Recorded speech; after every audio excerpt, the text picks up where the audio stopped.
brutal war and disrupted our supply chains, and Putin's disrupted our supply chains, and Putin's unfair and brutal war in Ukraine disrupted energy supplies as well as food supplies, blocking all that grain in Ukraine. But we're better positioned than any country on earth right now. But we have more to do. But here at home, inflation is coming down. Here at home, gas prices are down $1.50 from their peak. Food inflation is coming down, not fast enough, but coming down. Inflation has fallen every month for the last 6 months, while take-home pay has gone up. Additionally, over the last 2 years, a record 10 million Americans applied to start new businesses. 10 million. Oh my God, that's so. And by the way, every time clapping skills. Disruptive. Isn't it amazing how many people start up new businesses when you just shut down millions and millions of businesses? This is like George Orwell wrote this speech for Joe Biden. A record 10 million businesses after millions were shut down and bankrupted as a result of the government response to COVID. But I got to parse through this. First of all, and I'll say what I just said on the Rubin report. We just had a great panel, and we actually talked about this clip, so it's fresh in my mind, and I could not start with another Justin Trudeau or Chrystia Freeland. My grandmother, she died at 102 or 103. And she was diagnosed with early onset dementia, which was like 80. I don't know, diagnosed with early onset dementia at 80, but she lived another 30 years. This is not to be mean, and this is not to be glib and not to make jokes. When you've seen that look in someone's eyes, you know what it looks like. That's what it looks like. I don't care that he's stringing together sentences. He's clearly, I mean, it goes without saying, he's not well. But listen to the lie upon lie upon lie, like in 1984, in George Orwell's 1984, chocolate production has gone up 100%, and it's gone up 100% because it was. Something's in my eye. Hold on. Okay, let's just hear this one by one lie after another. And Putin's unfair and brutal war in Ukraine disrupted energy supplies as well as food supplies. Putin's war disrupted energy supplies as well as food supplies. Putin's brutal war in Ukraine, that it's now been revealed. Basically, the West said, we don't want diplomacy and we don't want to negotiate anything. We enjoy escalating the proxy war. But Putin's interference with energy supplies coming from Joe Biden, who on the first day of his presidency cut the Keystone pipeline between Canada and the U.S., coming from the same government who it has now been revealed, although they admitted it out loud multiple times, sabotaged, allegedly, according to Seymour Hersh, allegedly sabotaged the Nord Stream pipeline. Putin is interfering with energy supplies. They accuse their enemies of doing what they are doing so as to create confusion. Blocking all that grain in Ukraine. But we're better positioned than any country on earth right now. But we have more to do. Look at this. Secretary Yellen. It's transitory inflation. Oh, it's inflation that identified as transitory. And now it's permanent. But we said it was transitory at the time because we treat you like idiots. Look at that face. She's like, oh, shit. They're on to me. That is Secretary Yellen. I just want to make sure. That is Secretary Yellen. Oh, shit. Why are they looking at me as they talk about inflation? And so why? We are governed by our inferiors due to our unwillingness to get involved in politics. But here at home, inflation is coming down. Look at that guilty look. That's like Homer Simpson level guilt right there. Down. Here at home, gas prices are down $1.50 from their peak. Food inflation is coming down, not fast enough, but coming down. Inflation has fallen every month. Look at that. For the last 6 months. Can't go on more with that. It's like another Simpsons clip. Stop. He's already dead. It's gaslighting of epic proportions. Now, a mess, Natalie McClendon says. It's beyond mess. It's beyond mess. It's a catastrophe. It's a man-made catastrophe. Let me rephrase that.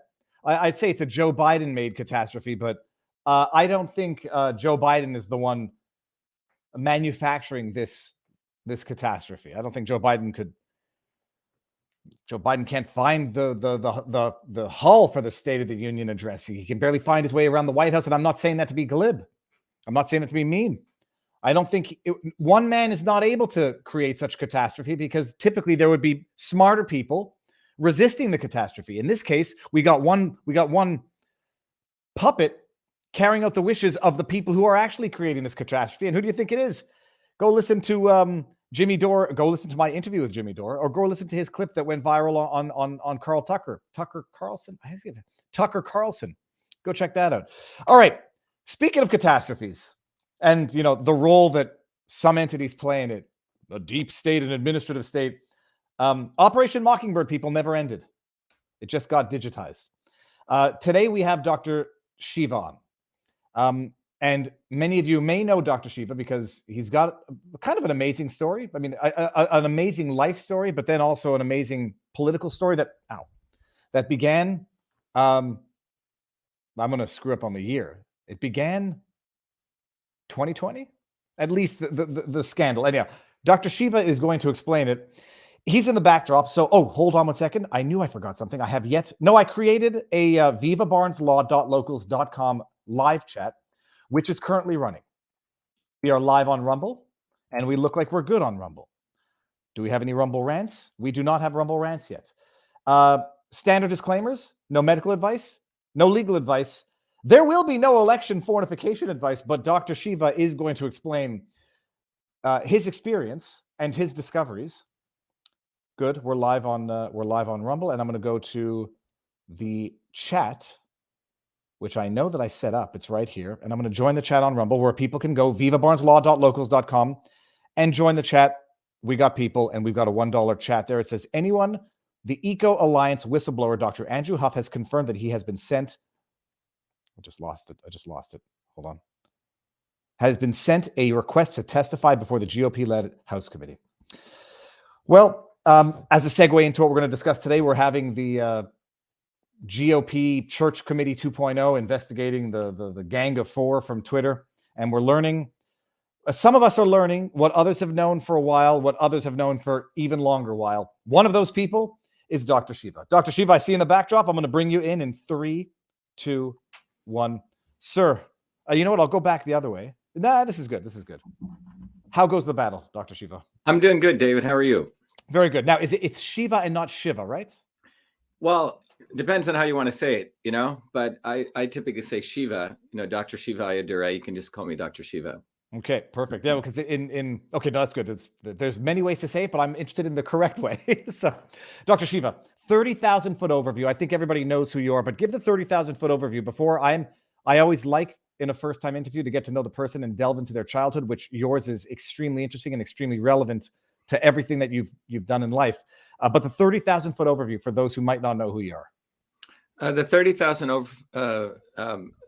high-level overview is the following, David. I have a deep interest in science, in medicine, and politics, which are 3 very, very different things. And the reason I developed that interest is, I grew up in India, which had a caste system, which still does. And I was born into that. And so you won't find a lot of Indians like me in the United States. And I was deeply influenced in wanting to understand why these systems of power existed as a young kid, 4 or 5 years old. But I also grew up in India, where my grandmother was a traditional healer practicing one of the ancient systems of Indian medicine. And I saw her, at least empirically heal people. So that got me interested in medical systems. And that led, my parents were very, very fortunate to make it to the United States, which is unheard of for people of their background. And I pursued both of those interests in a very interesting way, that my interest in medicine, the interest in politics, and all of that congealed itself in a field called system science, which is what I do, and, led me into MIT, did a bunch of degrees there, but always interested in a whole systems approach to understanding, be it the body, the politics, et cetera. And across, sort of a journey across East and West, science and tradition, ancient and modern, I ended up getting 4 degrees at MIT. My PhD is in a field called systems biology, but I also ran for office multiple times. But I've always been an activist, David. You can see a picture of me at MIT burning the South African flag as a 17-year-old against MIT's investment in apartheid, holding up the sign US out of Iraq. When I was getting my PhD graduation, half of the crowd booed me and the other half thought it was great. So I've always believed in movements are what actually change the world, not politicians, not media, but it's been independent movements. And that's something that came out of my understanding, but also have a belief and an understanding that when you understand the interconnectedness of the parts of anything, you actually find truth actually emerges out of that. And that truth is what we can really use to guide ourselves in our own personal journeys, but also collectively with others. But that's sort of the 30,000 foot overview. Fantastic. And I won't spend too much time because I think it could be a 3-hour podcast on its own, but early life, you're born in Bombay, India? Yeah, so I was born in Bombay, India in 1963. So I would say 3/4 of my, if you've been to Bombay, which is now called Mumbai, it's if you consider America a melting pot, Bombay is like an industrial furnace. You know, you have every religion, every language, different colors, castes, anything you can imagine. But I also grew up in a small village in the summer times with my grandparents in deep South India, which had no running water, no electricity.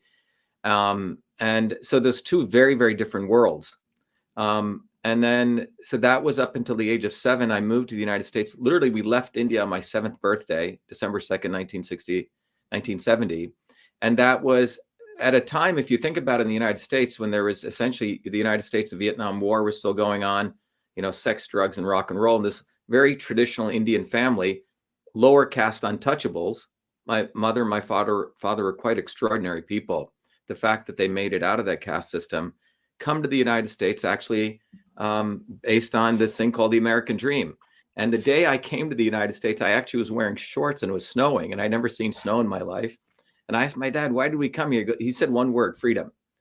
And so I grew up in, if you've been to New Jersey, one of the poorest cities, Paterson, New Jersey, and then to Clifton, which was, Paterson was essentially all African Americans.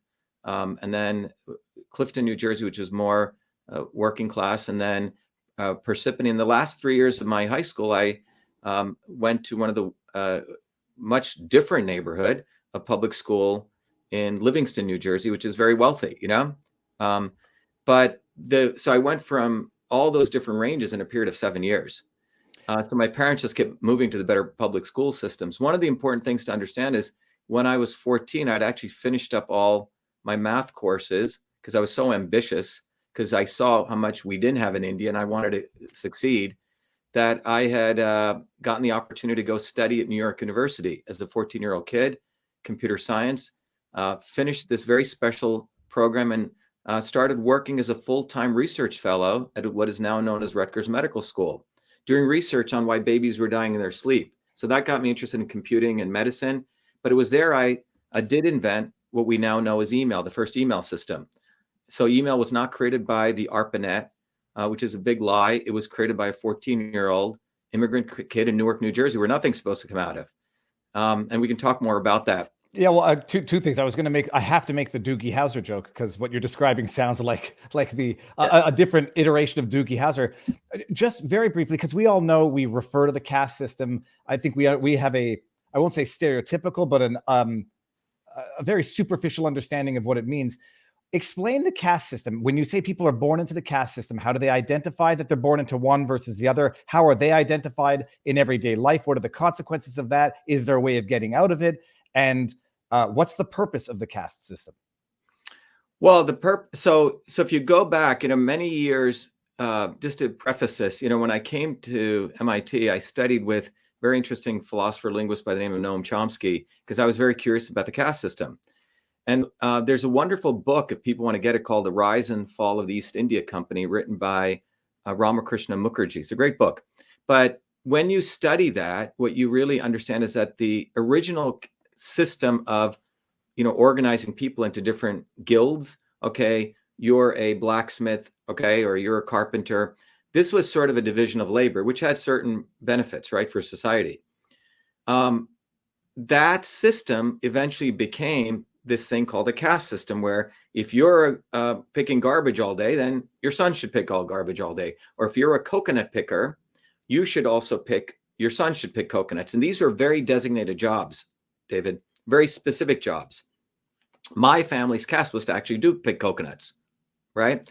And so somewhere along the way, that this guild system became an actual instantiated draconian caste system, and you weren't supposed to move out of that. So broadly at the top of this heap were people called the priesthood, quote unquote, the Brahmins, right? The next level was the kings, the people who ran operations, governance. The next level were the warriors, or people called the military, right? And the next level were pretty much business people, the business caste. And then below that, you had what are called Shudras, S-U-D-R-A-S. It's like almost like the N word, okay? And those were further divided into scheduled castes. So we came from that caste system. So the designation was you were in this caste, you were supposed to do this for the rest of your life.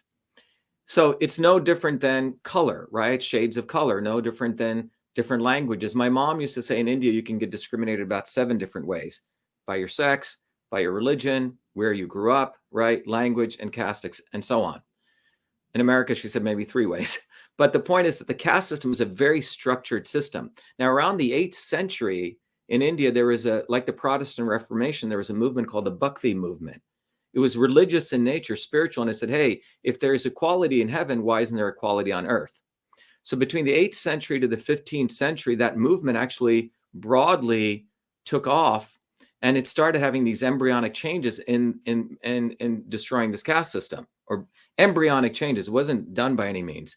So, and what's fascinating to understand, by the 16th, 17th century, what the merchants, the traders, became a more respectable caste. You would call entrepreneurs. Mm-hmm.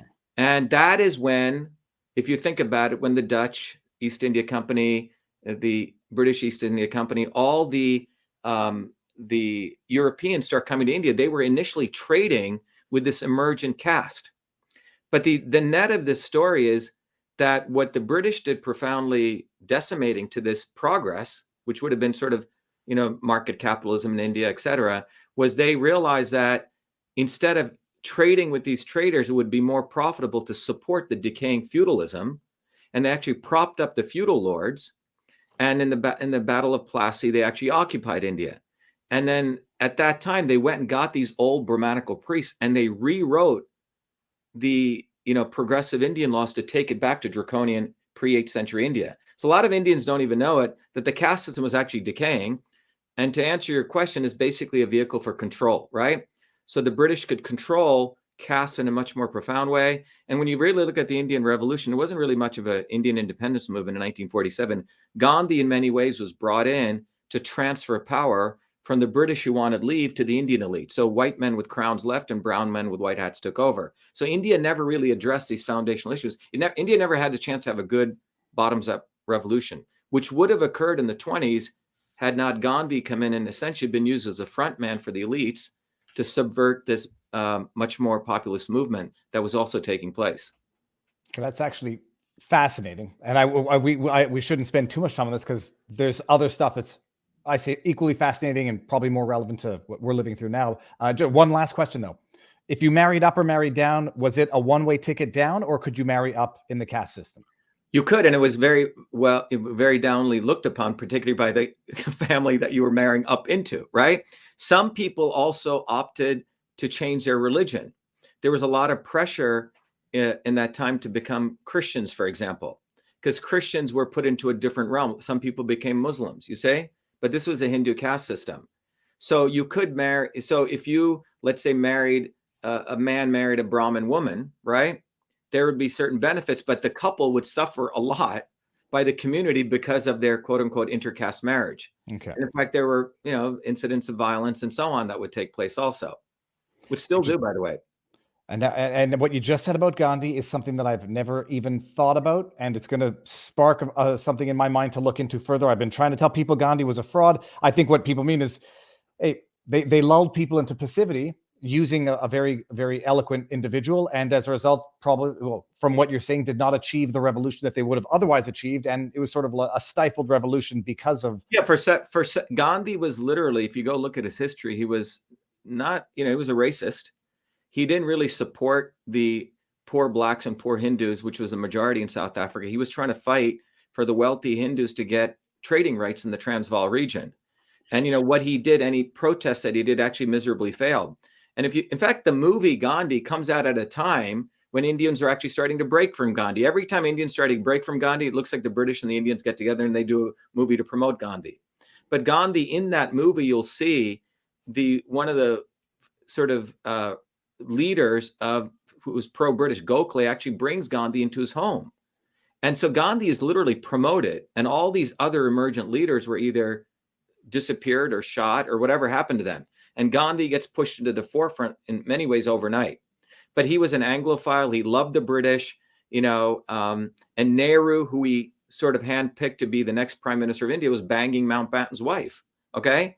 So the whole thing was an incestuous fraud in many ways, because had India had this opportunity to have this really bottoms up movement, you wouldn't have had this corruption that's essentially been embedded into India for 70, 80 years. Right. And we'll talk about many years ago, I went back to India on a Fulbright, and I was appointed by the Prime Minister of India to run one of the largest science institutions. And you could still see that feudalism had never got out. What America had was we overthrew feudalism. India never overthrew feudalism. So, and many countries in Africa never did. So they literally have these underdeveloped capitalist enterprises, right? Uneven development of capitalism. Okay, fascinating. And I'm going to use that as the segue to tell everyone we're going to go over to Rumble. So here's the link to Rumble, because the discussion is going to start. The contemporary discussion is going to start now. Link to the Rumble. Dr. Shiva, this changes nothing from our end. I'm just going to end on YouTube. Sure. We're going to go to Rumble, and the discussion is going to start 3, 2, 1. All right. Not because we're going to get into this, because also this would be a story unto itself, but just it will set the context for a little later on. Your claim to have invented email is from the interwebs, hotly disputed.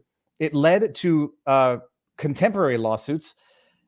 Explain it a bit. How do you invent the email, given how people? And I'm going to ask you. I'm not taking sides. It's just it strikes me as an extravagant claim, given what the 101s that I've been taught about the internet. What's the basis behind your claim? And then what happened with the lawsuits, which were ultimately settled, and how are they settled? If you can talk about it. Yeah, it's a great story. So first of all, we'll address the issue of invention, right? So let's just go back. David, how old are you? I am. How old do you think I am? Not for vanity. I'm just curious to know if anyone has any idea. I don't know. Gray hair. I'm 43. 40. Yeah, that's what I was going to say. It's going to be 44 in May. 44. So anyone over the age of 40, now it's over the age of 50. I have to, will remember that. So if you could go back in time, it's hard, but if you could just imagine, go back to 1978. Okay. Who used computers in 1978, David? It was government. It was old white guys. I'll give you the old white guys in lab coats with little pocket protectors, scientists. And in order to use a computer in 1978, you had to know cryptic programming language, it was, et cetera. Okay. And what were those computers? They weren't this, right? In fact, mainframes used to have less power than this. They were big machines which would fill up your room, my room, huge mainframe machines. That's the computing environment of 1960s, 1970s. Okay. And people use computers for scientific computing. People were getting data. They were starting on punch cards, this kind of stuff. At that time, in those mainframes, you could do simple messaging of text, little that, almost like Morse code. That's it. All right. So in 1978, I was given a job in a medical school in the heart of Newark, New Jersey. In fact, my school changed the rules. So I, as a 14-year-old kid, could go 30 miles into Newark because I'd gotten a full-time job because I passed with honors out of that NYU course. And I was initially given a job, David, to use these big mainframe computers. They're becoming mini computers to look at why babies were dying in their sleep. And I was using computing to understand sleep patterns. At that same time, Dr. Les Michelson, who's still alive, who's the head of high performance computing now at Rutgers, gave me a challenge.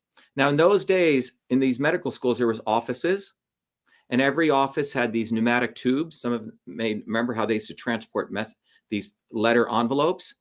And every office invariably had a woman who was a secretary of a researcher or a doctor, always a woman. And she had a desk. And on that desk, she had something called a typewriter. And on that typewriter, she would write something called a proverbial memo. And these memos in most of these institutions had a very particular structure. You put the word memorandum, to, from, subject. Sometimes, if let's say I was going to hire you, I would say to my boss, subject David Frei's hiring, and I would attach your resume and I would CC HR. CC literally meant I would take a piece of paper, put a carbon paper and another piece of paper and type. If I had to do 10 CCs, I'd have to do 9 different carbon paper typing. Okay. So on.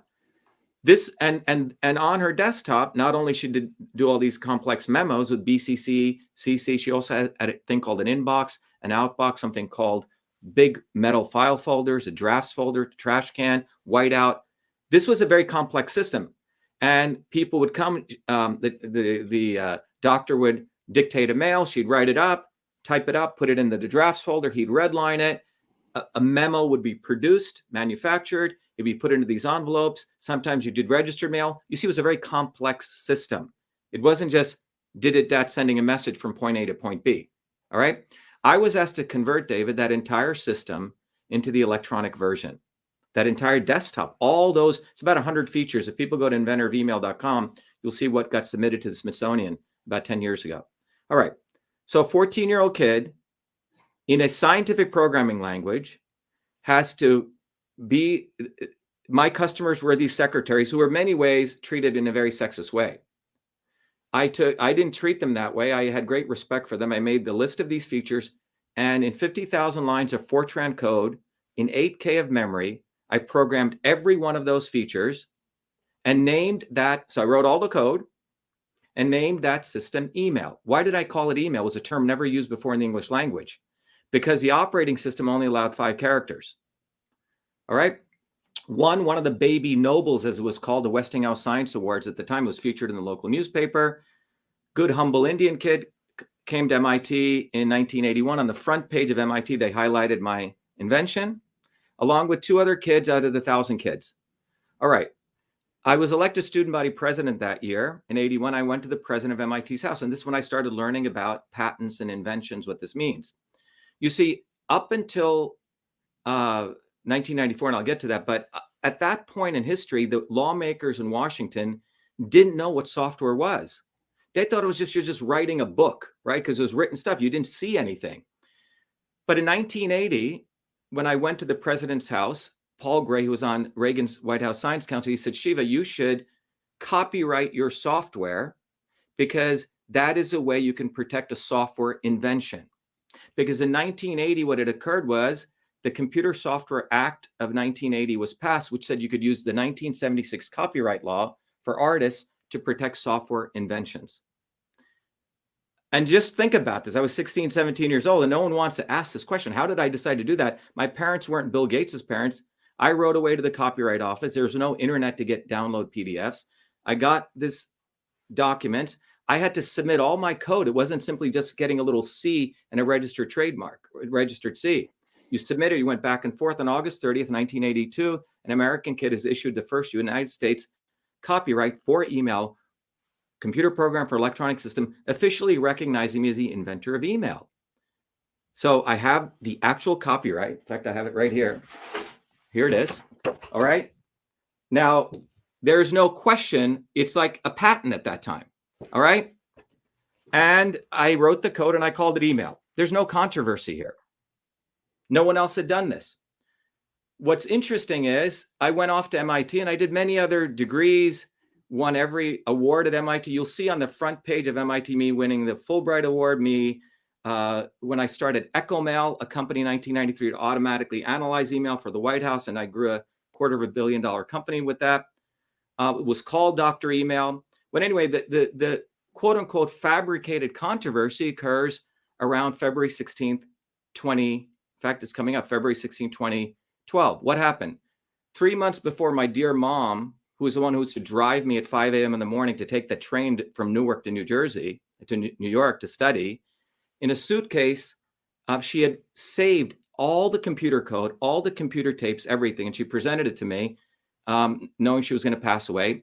The editor of Time magazine, Doug Amick, who's the only journalist to this day, David, who reviewed every one of the articles, and he wrote all the artifacts, and he wrote an article called "The Man Who Invented Email" in Time magazine, senior editor. No one said anything then. In fact, the Smithsonian contacted me, and the Computer History Museum, they said, we didn't know you had done this. We'd like to honor you and accept this into the Smithsonian. Same with the Computer History Museum. I gave it to the Smithsonian, and on February 16th, they held a big donation ceremony, and this was all submitted. That evening, a Washington Post reporter did 3 videos and wrote a front page article, Dr. Shiva Ayyaduria honored as the inventor of email. Now, you would think I wrote the code, I have all of this, I have the copyright, that this would be an occasion for celebrating the American dream. What instead happens is a quote unquote historian who had already written the history of email, that it had come from the military industrial complex, written by a guy who admits that he didn't write email, that he just wrote 15 minutes of code to add text to the bottom of a file with the @ symbol like Twitter, had been elevated as the inventor of email. Why? Because Raytheon at that time, the big military industrial complex company, had bought a company called BB&N, had projected him as the inventor of email, which I didn't know any of this, into the cybersecurity market. So my stuff went in, David, it created a shit show. Who the hell is this guy? He's a fraud. He's an asshole. He's a dick. Gawker Media put this out, saying this curry stand Indian should be beaten and hanged. All sorts of vile stuff. All my degrees didn't mean anything. I was teaching a very popular course at MIT. Thousands of calls come in and said, this guy should be fired. How dare he say invented email? Now, remember, I was not even looking for fame or fortune. I didn't even make a penny off inventing email, because you can't make money off, at that point, copyright. It was only 1994 did the Federal Court of Appeals wake up and they say, holy shit, software is actually a digital machine. It is an invention, right? So it took a while.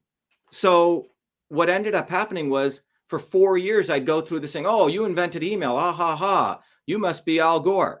Finally, in 2016, I found, I found a lawyer, Charles Harder, who looked at all this stuff. He goes, oh my God, you did invent email. It's not even a controversy. If you talk to Dr. Michelson, it's not even gray. It's black and white. But I had to overcome like a new skull being found in Africa. And the visceral reaction to that 14-year-old kid saying that he invented email is in some ways, quote unquote, white supremacy, if you want to talk about it, even though I've been called a white supremacist. The visceral, how dare you say that? And when you unravel this in the middle of this controversy, David, and I ask everyone to go, I don't have the book, by Walter Isaacson, as I'm being pummeled. Walter Isaacson writes a book called The Inventors of the Digital Revolution, Innovators of the Digital Revolution. I really want everyone to go read that book. Every page is all white people. And I've never played the race card in my life. Everyone in there who invented the digital is white. He leaves out the story about email. And he is your white liberal who started the Aspen Institute, etc. So what the invention of email really reveals is not just about me. The facts about inventing email is black and white. The fact that I've had to fight so hard, the fact that Wikipedia destroyed my entire page, they blocked it. In fact, a senior Wikipedia editor wrote to me, he goes, Shiva, I want to write to you with, and I have the email. And he said, I'm a senior editor. I wanted to give you appropriate credit. He goes, I was called all sorts of vile names. He goes, your article on email is as controversial as the abortion article and as the Second Amendment. And why is this so controversial? I'll tell you why. Because when I was at MIT, David, I was on the front page for inventing many things. I was a model minority. But see, I was in the umbrella, the bastion of MIT. It's great. You can invent anything. In fact, you can drop out of Harvard and you'll be called an inventor of DOS or Facebook. But if you invent something outside of the bounds of the military industrial academic complex in Newark, New Jersey, think about the things I have going against me. 14-year-old, dark-skinned Indian guy in Newark, New Jersey, doing it before I came to MIT. By the way, my story is very similar to Philo Farnsworth. He didn't have to deal with the color issue. Who actually invented TV in a small farm in Franklin, Idaho. It took him 60 years to get credit for that. The bigger story is a caste system that we've created in the United States, that you have to go to MIT or Silicon Valley, and then you get branded as an inventor, right? The invention of email took place in a triangle, but not of the military industrial academic complex, in a triangle of a loving family, public school system where the teachers fought for me, and a mentor. And what we've created is this illusion that all great innovations must come from Silicon Valley or it must come from someone who goes to Harvard and then can be dweeby-like looking and drop out. That's cool. But it surely should not occur in an environment where people were doing it for the love of it. When I did the invention of email, IBM came in, HP came in. When I put all my documents in the Library of Congress, everyone had access to it. Am I saying someone would not have created email? Absolutely not, because computing and office automation were coming together. But I was the first to do it. And the conflation that took place of taking simple text messaging and elevating that to email is absolutely a fraud. I've never claimed to be the inventor of electronic messaging, which is a simple exchange of text messages between electronic devices, but I did invent email, the system. And there is no controversy. Kevin Ryan, who was a former owner and head of Business Insider, pretty smart guy, he looked at us and he goes, Shiva, this is what's fascinating is how they created a controversy. Now, maybe if I were a blonde-haired white kid with blue eyes, I'd be on every stamp. No one questions whether Mozart wrote those symphonies. And that's what a deeper issue is why did Walter Isaacson leave out the entire section in 2014 about email? And why is it all white people? Okay, it's fascinating. And I was reading a bunch of stuff, but saw your Wikipedia page, and this is just one of many controversies that they put in. It's fast. I mean, there's a lot to break down there, but it's an interesting. I think it's going to help people understand your steadfast pursuit of what you believe to be the principled position in stuff, because most people wouldn't do what you've done. But before we even get into the current, let's call it controversies, the revelations, your academic, your PhD, it's not in something irrelevant to the subject of the time, that being COVID. What's your PhD in, and how does it work its way into your understanding of certain claims that you've made in the context of COVID? Yeah, so when I remember, I always wanted to do medicine, David, because I saw my grandmother in this village. There's an ancient system of Indian medicine called Siddha, S-I-D-D-H-A, which has existed, some people talk about, for 5,000 years. It involves the right medicine for the right person at the right time, which we today call precision and personalized medicine. But my grandmother would look at your face. In the Indian systems, everything's interconnected. So based on observing your face, she would figure out the constitution of your body. Two people may have the exact same disease, but based on your constitution, she would give you different mixtures of herbs versus another. Okay. All right. So when I was working in that medical school, the invention of email is actually in some ways an accident. My pursuit was, I was wanting to apply math and computing to understand why babies were dying in their sleep, what we call sudden infant death today. Mm-hmm. Okay. SIDS. In fact, that small medical school had some access to some of the best 24-hour sleep data. So I was looking at sleep patterns, and I knew when the baby's heart stopped breathing, and I was doing these very interesting statistical modeling correlations. In fact, I published a paper before I came to MIT in one of the big biomedical conferences. Let me stop you there, actually. Are you, when you're studying SIDS at the time, the data that you're getting is coming from children or newborns that were hospitalized? Yes, hospitalized. So that they're under constant monitoring. It's not like they're monitoring. Yeah. So because what happens is, as you know, with SIDS, some people may know that when a baby goes into sleep, if you shake it, you can wake it up, right? So if they knew a baby was in that mode, they were monitoring it. So they had all the sleep patterns. By the way, babies have 6 states of sleep. Adults have 5. So we knew the actual sleep histogram, right? And then we actually knew when it had an apnea. So the idea was, was particular sleep patterns causing the apnea? Anyways, it's a piece of research I did. And today, sudden death has become a big thing in the media. Anyway, but when I came to MIT, I wanted to do medicine, but I was really, really upset that medicine was just looking at if this, give this, right? Very reactionary. So I ended up doing my engineering degree was in electrical engineering and computer science. In fact, I worked at Hewlett Packard and I built one of the first cardiology systems. Again, always mixing computing with medicine. Then did my master's work in mechanical engineering and in understanding wave propagation. And I also got a degree in design from the Media Lab. After I did that, I went and as I was in the middle of my PhD program in 1993, I was analyzing all different patterns, what you would today call AI. Okay. And I was developing a system that could look at speech patterns, face patterns, And I was creating the system documents, and the White House ran a competition to automatically analyze email. If you remember, email prior to 1993 was an office application. That's why a lot of people under the age of 40 don't understand this. After the age of 40, after 1993, with the advent of the web, email became a consumer application. If you in 1993 ask how many people had an email account, maybe 2 people. After 1993, 1,000 people out of a room of, let's say, 2,000. So there was a competition the White House ran to see if they could automatically analyze President Clinton's email and categorize it. I ended up winning that, left MIT, started a company, which we grew. Anyway, 2003, something important occurs in biology. The fascinating development was taking place in biology. The Human Genome Project had just concluded. It had started in 1993. It concluded in 2003.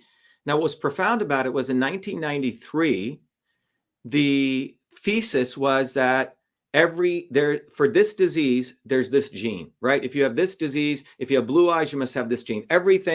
So every feature that we have in our body must be denoted to a particular gene. So the goal was, could we map out all these genes? Could we enumerate all the genes? And the issue was, how long would it take?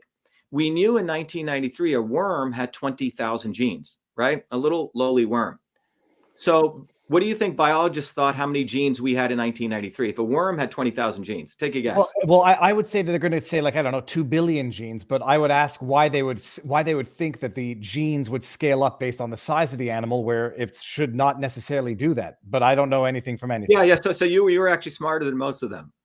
Most of those guys. I would say that humans might have fewer. I don't know. I would say fewer just to be ironic, but I'd say about the same amount. Yeah. So what they thought was, they didn't do a direct scaling. They said, well, we must have about 1 million genes. 1990. So they start doing the gene hunting. 1994, they're not finding 1 million. They revise their estimates to 500,000. Then they revise to 100,000, 30,000. By the time the Genome Project ends, we only have 20,000 genes. Okay? The same number as a worm. So what does this tell you about people's thinking? You see, biologists are in their little cubby holes doing little experiments in a very siloed way. They didn't want to take a system science approach. Now, what system science says, David, is that the complexity of a system is not a function of the number of parts, but the number of interconnections. This is quite profound. I could give you 10 marbles and some string, and you could put one marble next to, right? Do it in a chain. That's not that complex. Someone else, I could give the 10 marbles, and they may connect every marble to every other 9 marbles. You get a very weird looking, very complex structure. So it's the interconnection. So what we discovered was this revolution is that it's not the number of genes who make a human being complex in a worm. It's the fact that the genes give rise to, basic biology, proteins. So the genes and the protein products interconnect in much more deeper ways in a human being than in a worm. And these interconnections were known as molecular pathways. So what the realization occurs in 2003 is, wow, it's not mapping the genes. We got to map these molecular pathways, these mechanisms. And in fact, genes create proteins. Proteins can feed back on themselves and turn off genes. And this became a world called epigenetics, which said, oh, what you eat, where you're born, what you think can turn on and turn off genes. In fact, in some very interesting experiments, they showed that this two twins with the same gene for a particular feature, under certain conditions, you can turn them off and turn them on. So this completely put biology on its head. So at that time in 2003, I was randomly walking back to MIT, and my old advisor said, Shiva, you got to come finish back your PhD. There's a new field called systems biology. You love computing. You created this. You created all sorts of technology systems. You could imagine if we could take the entire cell, and if we could mathematically model all the molecular reactions in the cell. If we could do that, then instead of killing animals all day in preclinical work, we could use a computer to mechanistically model all these chemical reactions and test compounds. How would that be? To me, this was seen as a grand challenge the NSF had put forward, David, in 2003. So I found someone else to run EchoMail, which was the email analysis company, came back to MIT at the age of 40, and I had to take all my grad courses again. It was quite interesting, right? I had to take my biology courses, pass what are called qualifying exams. And by the way, those people don't know, in order to get a PhD at MIT, you have to get in front of professors. They give you 4 oral exams, on different topics, and then 4 written exams, and you get grilled. 50% of the people don't make it through those PhD exams, and then you have to write it. So it's really a sort of a Navy SEAL type program. So I came back, had to do all those things, and you have to write a thesis in an area that's new. So I ended up, my thesis was to create a technology called Cyto, which meant cell solve. And CytoSolve was a complete technology platform I built. If email was the electronic digital version of the interoffice mail system, CytoSolve was a way that you could capture the molecular system in silico on the computer. And so it wasn't an AI approach. It was in many ways much more better than AI, because AI guys just take an input and output and they want to fit a line to a curve, to put it simply. AI is good for certain problems, but it sucks at mechanistic understanding. So I ended up building CytoSolve in 2007. And again, I had created a technology that could, so if you take cancer, I could take every paper in cancer, extract out the reactions that each one of those papers are talking about, interconnect them, mathematically convert them, and compute it. Okay. So after I finished that, I applied for a Fulbright, because I said, okay, now I got my MIT degrees. Now, if I studied alternative medicine, people can just trash me, probably trash me anyway, but it'd be harder, right? So I applied for a Fulbright to say, could I figure out the scientific basis of how my grandmother did these traditional systems of medicine? I was fortunate to get it. In fact, the front page of MIT featured me. It was a front page article that said, Dr. Shiva Ayyaduria, armed with 4 degrees, wants to go back to India to study traditional medicine. They didn't understand why I wanted to do that. Why wouldn't I just want to start my next company? So I went back to India and I traveled all over India, and I had been studying these systems anyway. And what ended up happening, David, I found out that the ancient systems of Indian medicine used a terminology, a lingua franca, to describe the body, which we in the West would say, that sounds like bullshit, right? Sounds like some, snake oil. What I found was those terminology matched 1-to-1. It was sort of a Rubik's Cube I solved, like the Rosetta Stone, matched 1-to-1 with the 9 principles that you learn in engineering systems theory. It was called control systems. So these ancient rishis of India were really not medical guys. They had realized that the body was a complex system and you needed a different language. So when my grandmother used the words Vata, Pitta, Kapha, these 3 terms to describe your body's constitution, it matched, interestingly, in general systems theory, to call transport, conversion, storage. Anyway, I discovered that, wrote an important paper on that. And in fact, when I was leaving India on my Fulbright, side note, and it's a whole story we could do on this, I was appointed by I won an award in India and got appointed by the Prime Minister of India to run the largest scientific institution. They said, why are you going back to India? Why don't you help your homeland? And that's when I discovered that the entire science institution of India, which was filled with amazing people, was suffocated by the 1940, pre-1947 system of feudalism. This is why no Indian scientist post-independence has won a Nobel Prize in India. They all have to come to America because of and so I was given a huge home in India running, 4,000 people, and I couldn't stand what I saw. I wrote a white paper exposing this. I was fired, terminated under death threats. I had to leave India, come back to the United States. It's a fascinating story because you thought this would be embraced. Anyway, when I came back in 2009, I started a course at MIT called Traditional Medicines and Systems Biology. We'd have, 200 people show up to that course. MDs on one side of the room, hardcore engineering guys, and the other side of the room where you would call these woo-woo people, yoga people, etc. But in about an hour to 2 hours, I was able to intersect these 2 worlds with this deep understanding of engineering systems principles. That became a thing called systems health. So anyway, CytoSolve, after I came back, my advisor and I, we said, hey, let's start a company. We thought pharma guys were basically killing people in side effects. The way pharmaceuticals work, it takes 13 years to build a pharmaceutical drug. Why is that? They follow a medieval approach, David. They find a synthetic compound that they create. And maybe this is how it works. You put in a cell, in a test tube, you put cancer cells, for example, and you drop a bunch of synthetic compounds. You go, wow, that looks like it's killing it. Then you apply for a patent. and then you go and get $40-50 million in funding, and you open up a lab and you start testing this compound in a test tube. That's called in vitro testing. That may take 2 to 3 years. If you make it after that, you raise more money and you go kill a bunch of animals. Another 3 years. If you find out that you don't kill enough, that you're not killing too many animals, 6-7 years, you file to the FDA to say, I want to test my compound on humans. They give you what's called an investigational new drug filing. It's called an IND. And that may take 2 years to get that allowance. And then you go test on small groups of humans, phase 1. If it makes it out of that, phase 2, phase 3. This process takes $5 billion, 13 years. And what's been happening, David, and most of the people at MIT and real scientists know this, over the last 30 years, pharmaceutical companies have been tanking because this is a medieval process. And the way they're actually doing, they're basically throwing shit against the wall. And then if something works, then they say, oh, I know why it works. It's called rationalized drug development. So my theory was, and by the way, the drugs that come out, they only work for 10% of the people. And this is documented. Most of the other people have the side effects. That's why when you watch those commercials, they have to say, well, this could happen, that could happen. And then you get 30 seconds of disclaimers as to potential side effects. Exactly. If you start bleeding. Okay. Exactly. Right. So I thought cytosol would be revolutionary because we could figure out all the shit that's not going to work ahead of time. Right. And in fact, what happened was after I published my thesis, there was a very important, by the way, in the world of science, the #1 journal in science, it's like the Academy Awards.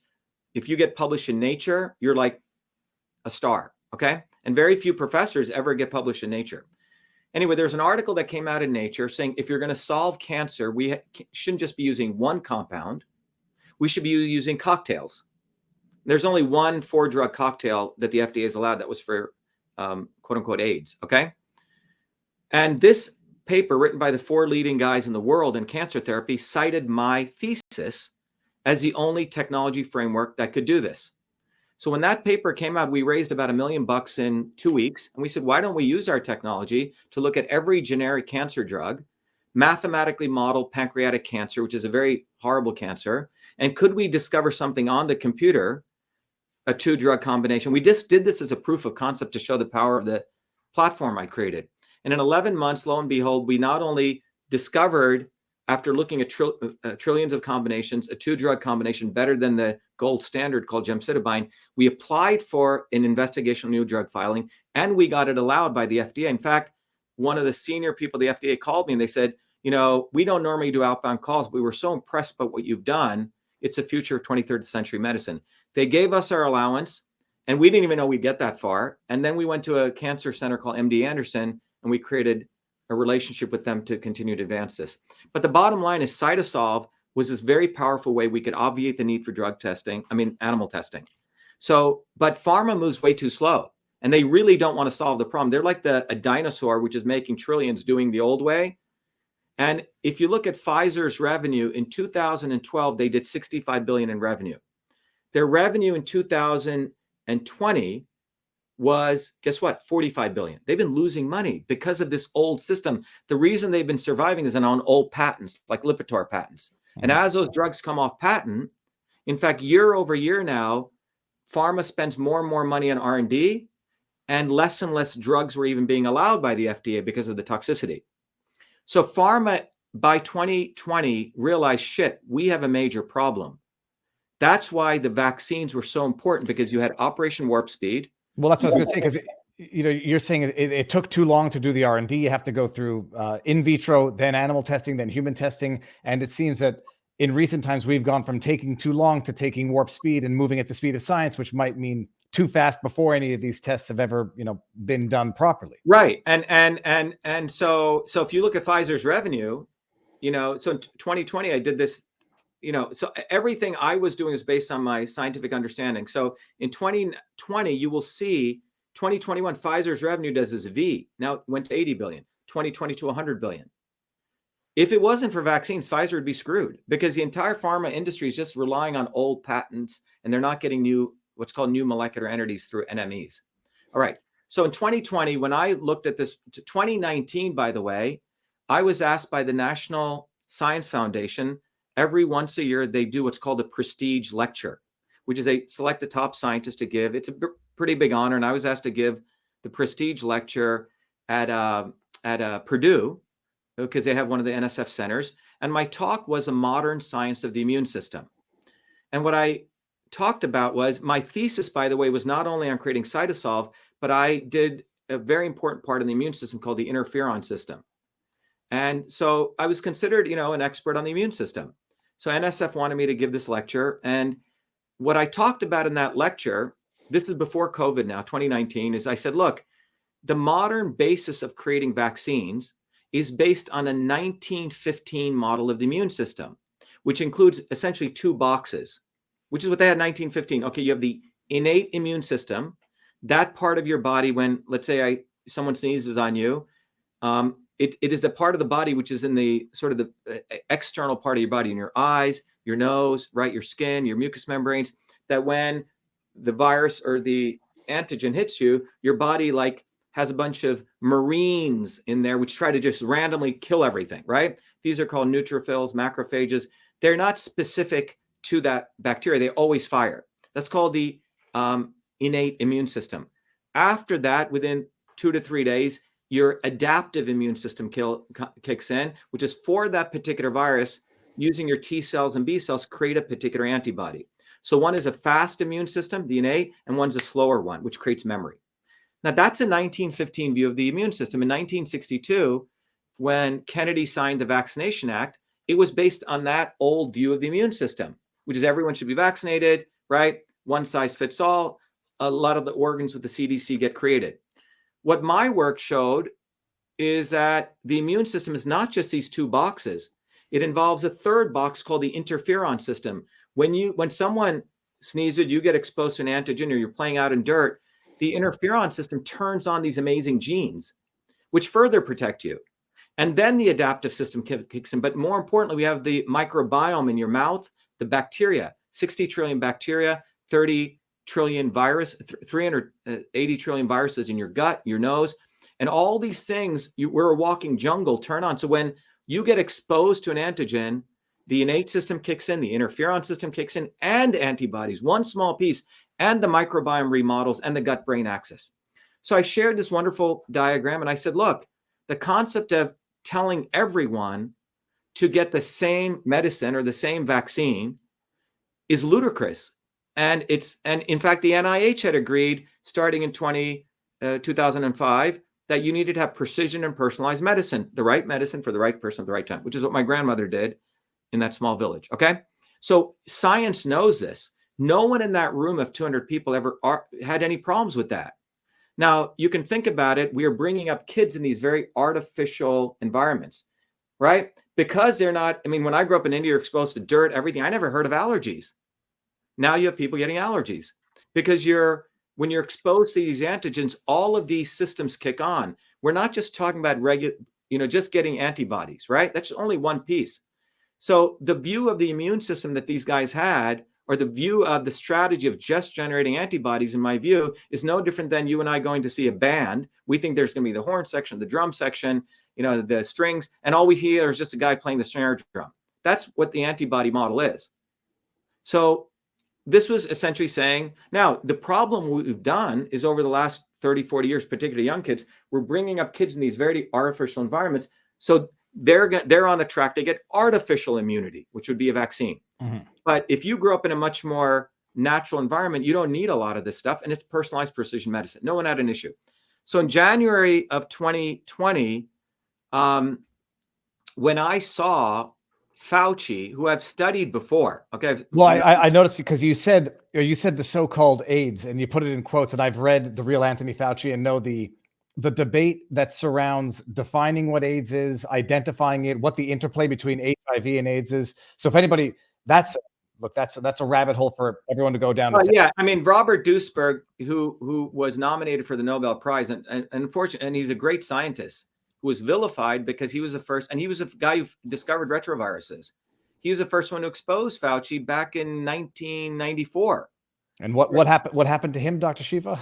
He was blacklisted. He never got any more grants, and he was a very big researcher. No one, But when I went through that body of work in 1994, I said everything Duesberg was saying makes sense. It is profoundly so ridiculous to think that we've evolved and that our immune system can be destroyed so quickly. It doesn't make any sense, okay? At just a deep level. But anyway, so when I saw Fauci, and I had been involved in back in 2018, 2019 against these vaccine mandates. In fact, I led the biggest protests on January 6th, 2020 in my hometown in New Jersey, where we organized 5,000 people and we stopped the vaccine mandate bill. We scared the shit out of these Congressmen, going back to, being a ground activist. Hold on. Is it January 2020 or January 2021? January 6, 2020. So this is before COVID even makes. January 6, 2020 is when we were fighting this. And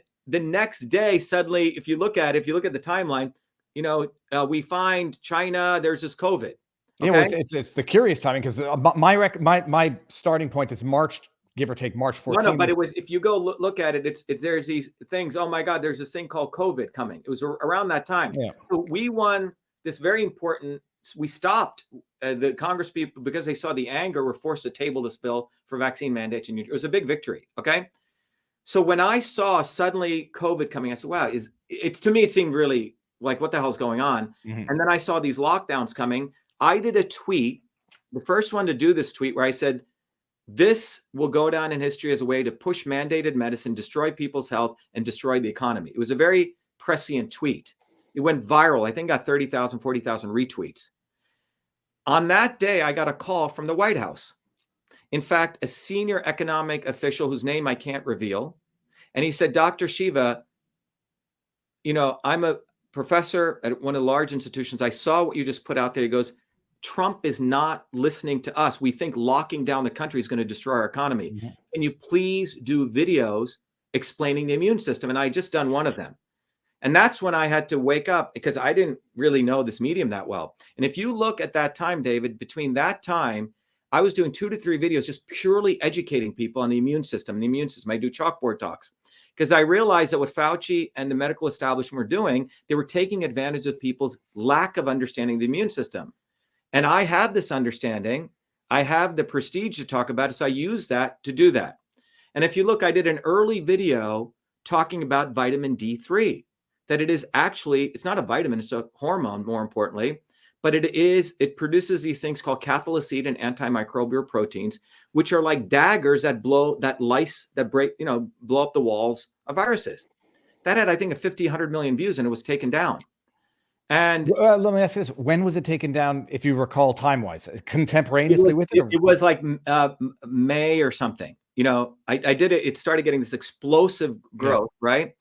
And in March of 2020, I wrote a letter to Trump, because I was running for office, by the way, at that time. And I said, Dear President Trump, and you can go find it, March 23rd, 2020, I said, please do not lock down. Let me give you the analysis. I said, Anthony Fauci has no understanding of the immune system.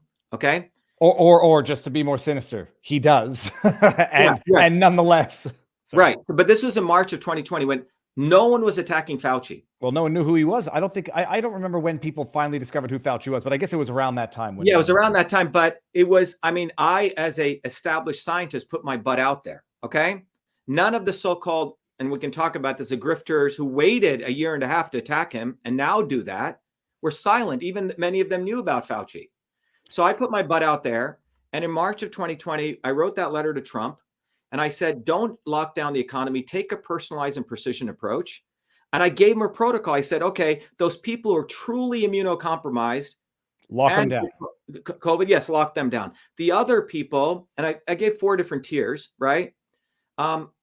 If you want to put them back to work, give them vitamin D. In fact, I gave the dosages, everything, vitamin D, quercetin, zinc, etc., which Zelenko later stole and bottled it. Okay, we just gave it away. Seriously. And Marla Maples contacted me, and she said, me and Tiffany love you. We did a video together, and she had that letter taken to Trump's office, hand delivered it to him. And one of the deputy secretaries called me, and I said, look, you need to get rid of this fucking guy, Fauci. He's dangerous. He doesn't understand anything about the immune system. We don't need to lock down the country. Well, no one listened. But that was in March, David. Okay. No, and not just to add, because I'm reading some of the chat in Rumble. People didn't know who Fauci was in 2020. They learned in March 2020. Even then, once people learned who he was, very few people knew the role he played in the AIDS epidemic. Dallas Buyers Club, like, outlawing or blacklisting medications that were off-label but cheap, non-patented treatments for HIV/AIDS back in the day. We did a whole video on that back in March on what he did with the AIDS stuff. You know, so I wish I were as awake then as I am now, and I wish then I was. Well, so what happened also, David, was we branded the hashtag Fire Fauci as a part of our campaign. We raised 120,000 signatures, and I have a rickety old bus, man. I drove it for 32 hours to DC, and we hand delivered it to Trump via the RNC. Okay, no, and you go look at it; it's out there. A year and a half later, Rand Paul, who I wrote to, did nothing. Tom Massey did nothing. But a year later, then they start using hashtag Fire Fauci in their email campaigns to raise money. I'll say this: it is tough for people to either open their eyes, admit they were wrong, or stick their necks out, and it becomes easier. Like I say, courage is contagious. So give it time, the more people that do it. Let me just ask you one question before I forget. You studied SIDS back in the day. Now, I grew up with the knowledge of SIDS, put the baby on their back, don't let them sleep on their face. I think that was it. Yeah. I had never heard of SADS. And now that I've been exposed to the notion of SADS under the current context, people were saying, hey, Viva, what about, you don't think the same thing of SIDS? And I never even asked the question. In your studies, and at the risk of asking the anti-vax question, in your studies of SIDS, was there any correlation that you noticed between the phenomenon of SIDS and any increase in the, what's it called, the repertoire of vaccination that was being given to newborns? So we didn't have that data then, David, but let me tell you what I think is more. So in 2017, 18, I wrote a paper. I got my first Nature publication in Nature Neuroscience, and it was a paper called on the pericytes. It's not parasites, pericytes. What are pericytes? Pericytes are a structure that occurs all over your body. In fact, every endothelial. No idea what that is. Okay, we're going to learn it very quickly. It's very important to learn this. The endothelial cell is a surface of every vasculature in your body, your veins, your arteries, your capillaries. Your entire body has, the tubes that carry blood. It's called the capillary at the final level. The surface of those is made up it's called an endothelial cell. We have three different external or internal surface? Internal. Like So we have about 300 different cells. The lung tissues are covered by epithelial cells, right? The heart tissues or the circulation system is composed by endothelial cells. Okay. Endothelial dysfunction is when you have heart issues. Okay. Well, every endothelial cell has embedded in it this thing called a pericyte. Okay. And the pericyte is very, very important for controlling wounds of the endothelial cell, all different functions. I'm going to be doing a video shortly. I've uncovered something quite interesting because what I wrote in our paper in 2016, which has gotten numerous citations, was pericytes also show up in your brain. You have your brain and you have the blood-brain barrier, which protects your brain. That has so much capillaries in it that if you could stretch it from San Francisco all the way to Los Angeles, that's how much vascularization you have in your brain. Now, there's a growing evidence that all of these neurovascular diseases, Alzheimer's, ALS, have to do with dysfunctions in the blood-brain barrier, and more specifically, destruction of the pericytes. Okay. What I've recently found is a very interesting connection between the antigens on a lot of viruses, pollutants, etc., and the pericytes. Okay? They cause dysfunction, which can lead to blood clots, which can lead to sudden vasculature, CVD. And I'll be doing that shortly. In fact, I'm going to be submitting a paper. But the bottom line is that the human body is a very complex thing. I don't like this vax, anti-vax stuff because it basically lets a lot of people get away. Because what it's saying is vax and anti-vax. Mm-hmm. The real issue is the right medicine for the right person at the right time. The real issue that's going on with the immune system right now is we are literally creating, or we've already created generations of people whose immune systems are compromised because they don't get turned on at a young age, right? They've done some very incredible studies. Kids who grow up with a dog that goes in and out versus kids who just have the dog inside and kids who have no dogs, all the dirt and particles coming when the kid is between the age of, even when the kid's in birth, right? Up until 5, it really juices up the immune system. And by bringing kids up in these artificial environments, we are creating a need for vaccines. You see what I'm saying? Well, 100%. I mean, the one study that I know offhand is in Israel. The prevalence of peanut allergies is, from what I understand, exponentially smaller, if not virtually non-existent, compared to the West. And they have the treat called the bombas, which are peanut-based treats, which they give out, and they don't protect all kids hermetically from exposure to peanuts, nuts, and whatever. Right. And unless I misunderstood, the science has changed on that. That's that's my framework for understanding. Basically, it's like if you didn't ever worked out. So in system science, which we teach in our movement, Truth, Freedom, and Health, in system science, one of the key principles of all systems in the universe is a principle called resilience. Resilience is the ability to take a hit and you come back stronger. Okay. It's called stress inoculation. The military does it during boot camp. You don't want a guy suddenly going out and being shot at. He'll freak out, right? So you stress inoculate people. Nature wants us to be stress inoculated. We're supposed to get exposed to antigens. We're supposed to get supposed to go work out. We're supposed to feel a certain amount of pain and then come back, right? Things remodel and you get stronger.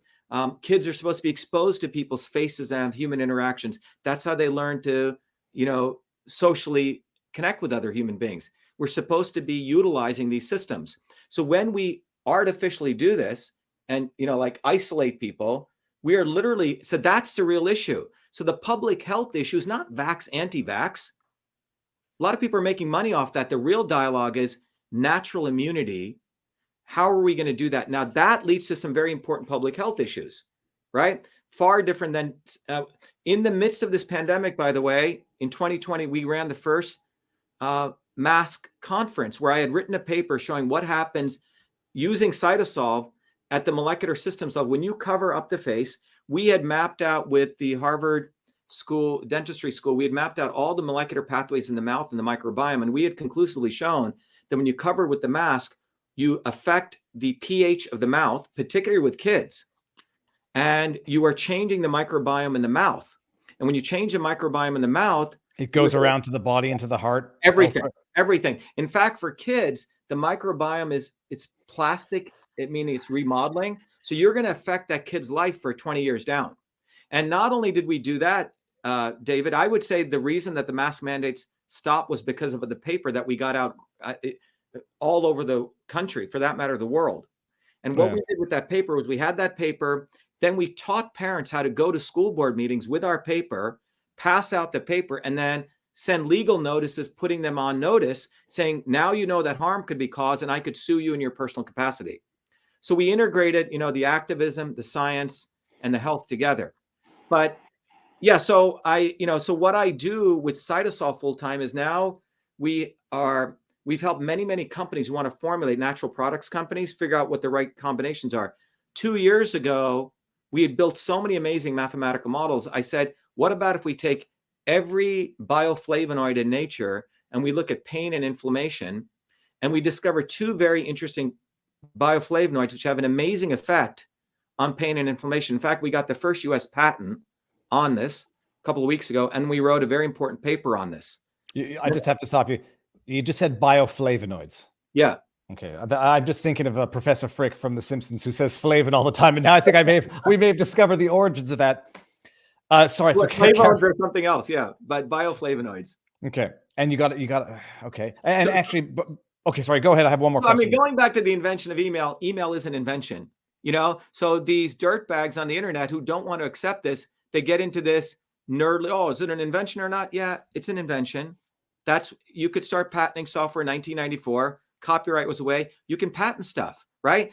It's really interesting that people don't want to accept that I have the actual documentation. Well, look, I know it's so fucked up. I know what people are.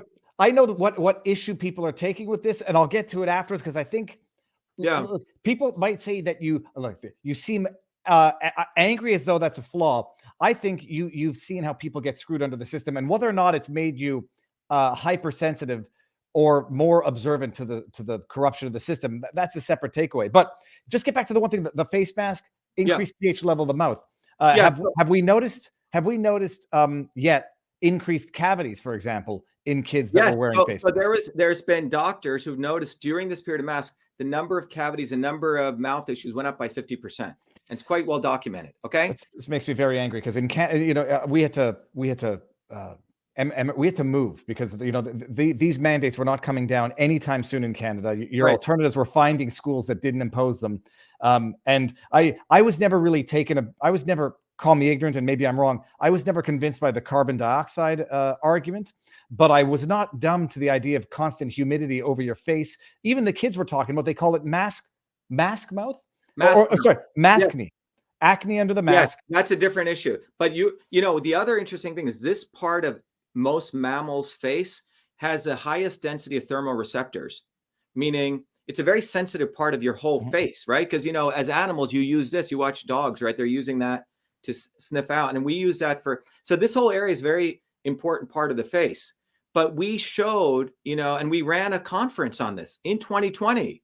We had like 500 people show up. We educated people. We shared them the science. We gave it. So we were doing this in 2020, but integrating the science, the activism, and the health issues, not only on this issue, but on, the Fauci issue. But I always like taking the science, David. What I enjoy doing is I hated the ivory tower approach where people sit around their coats and talk about science, because I think the science that comes out of there is not that great science.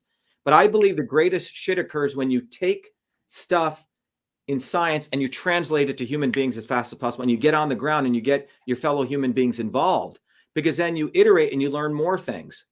But most people don't want to get their hands dirty. Oh, I'm a scientist. I'm over here. I'm a tenured professor. Ooh, should I go out on a demonstration? Ooh, I shouldn't do that. It's going to hurt my rep. You say? So we have this unfortunate golden handcuff system, and we all look up to these false gods to come save us.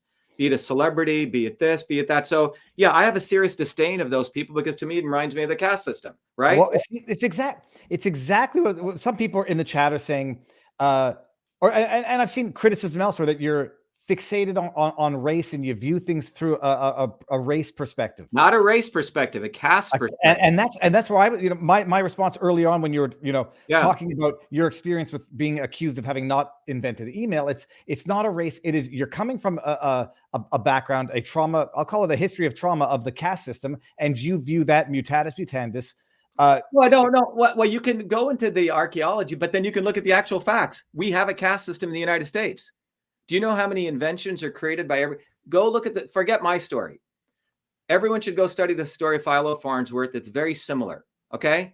A young boy in Franklin, Idaho, who created TV in his small lab. He saw how the cows did this action, and he said, oh, that's a Z pattern, right? He created the cathode ray tube. RCA came to his home, stole everything. They started manufacturing it. He had a patent on it. Violated his patent. 19 years of patent dispute. He wins on the 19th year. Remember, patent's only for 20 years. By the time he gets it, he's lost. He dies an alcoholic. It took 60 years for him to get credit. Now, why? He did it not at MIT, not at Stanford. He did it in a small place in Franklin, Idaho, had a loving family, a teacher, and some infrastructure. And the hard thing is, people don't need to go do psychological analysis. The fact is that the United States was built on the patent system.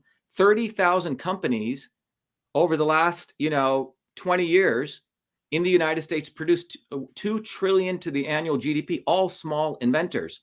What's occurred over the last 20 years, particularly with the big tech companies, they want to eliminate the patent system and make everything trade secrets. All right. There's a fundamental issue, and they're using the patent trolls to say we should shut down the patent system. There's a deeper issue here. So people should not try to do a psychological analysis. They need to get their head out of their ass and really look at the fact that great inventions, the founders of this country were very much into innovation. This is what made America such a high GDP country. It was the US patent system, and it's being completely destroyed right now. And the recognition of that, the invention of email, the truth about it, everyone should embrace and take my anger and also get angry, because this country was built on this very powerful ability for young inventors to create, get their protection, get notoriety and popularity. And credit matters. Let me tell you why credit matters. Because credit puts where the origin of that invention comes from. The origin of email did not occur by the military-industrial complex. You don't have to have big companies, big military. It occurred in a small milieu in Newark, New Jersey. And that is where all great innovations come from. There's a professor at MIT, Dennis Noble, I think his book is right here, Forces of Production. He was a history of science professor 2 weeks before his tenure decision is due. He wrote an essay showing that 2 MIT professors had gone to a Michigan mechanic's home, you know, the automatic windshield wiper. They'd stole it and they created the control systems division. Okay. There is a ever recurring process that we are destroying innovation in this country.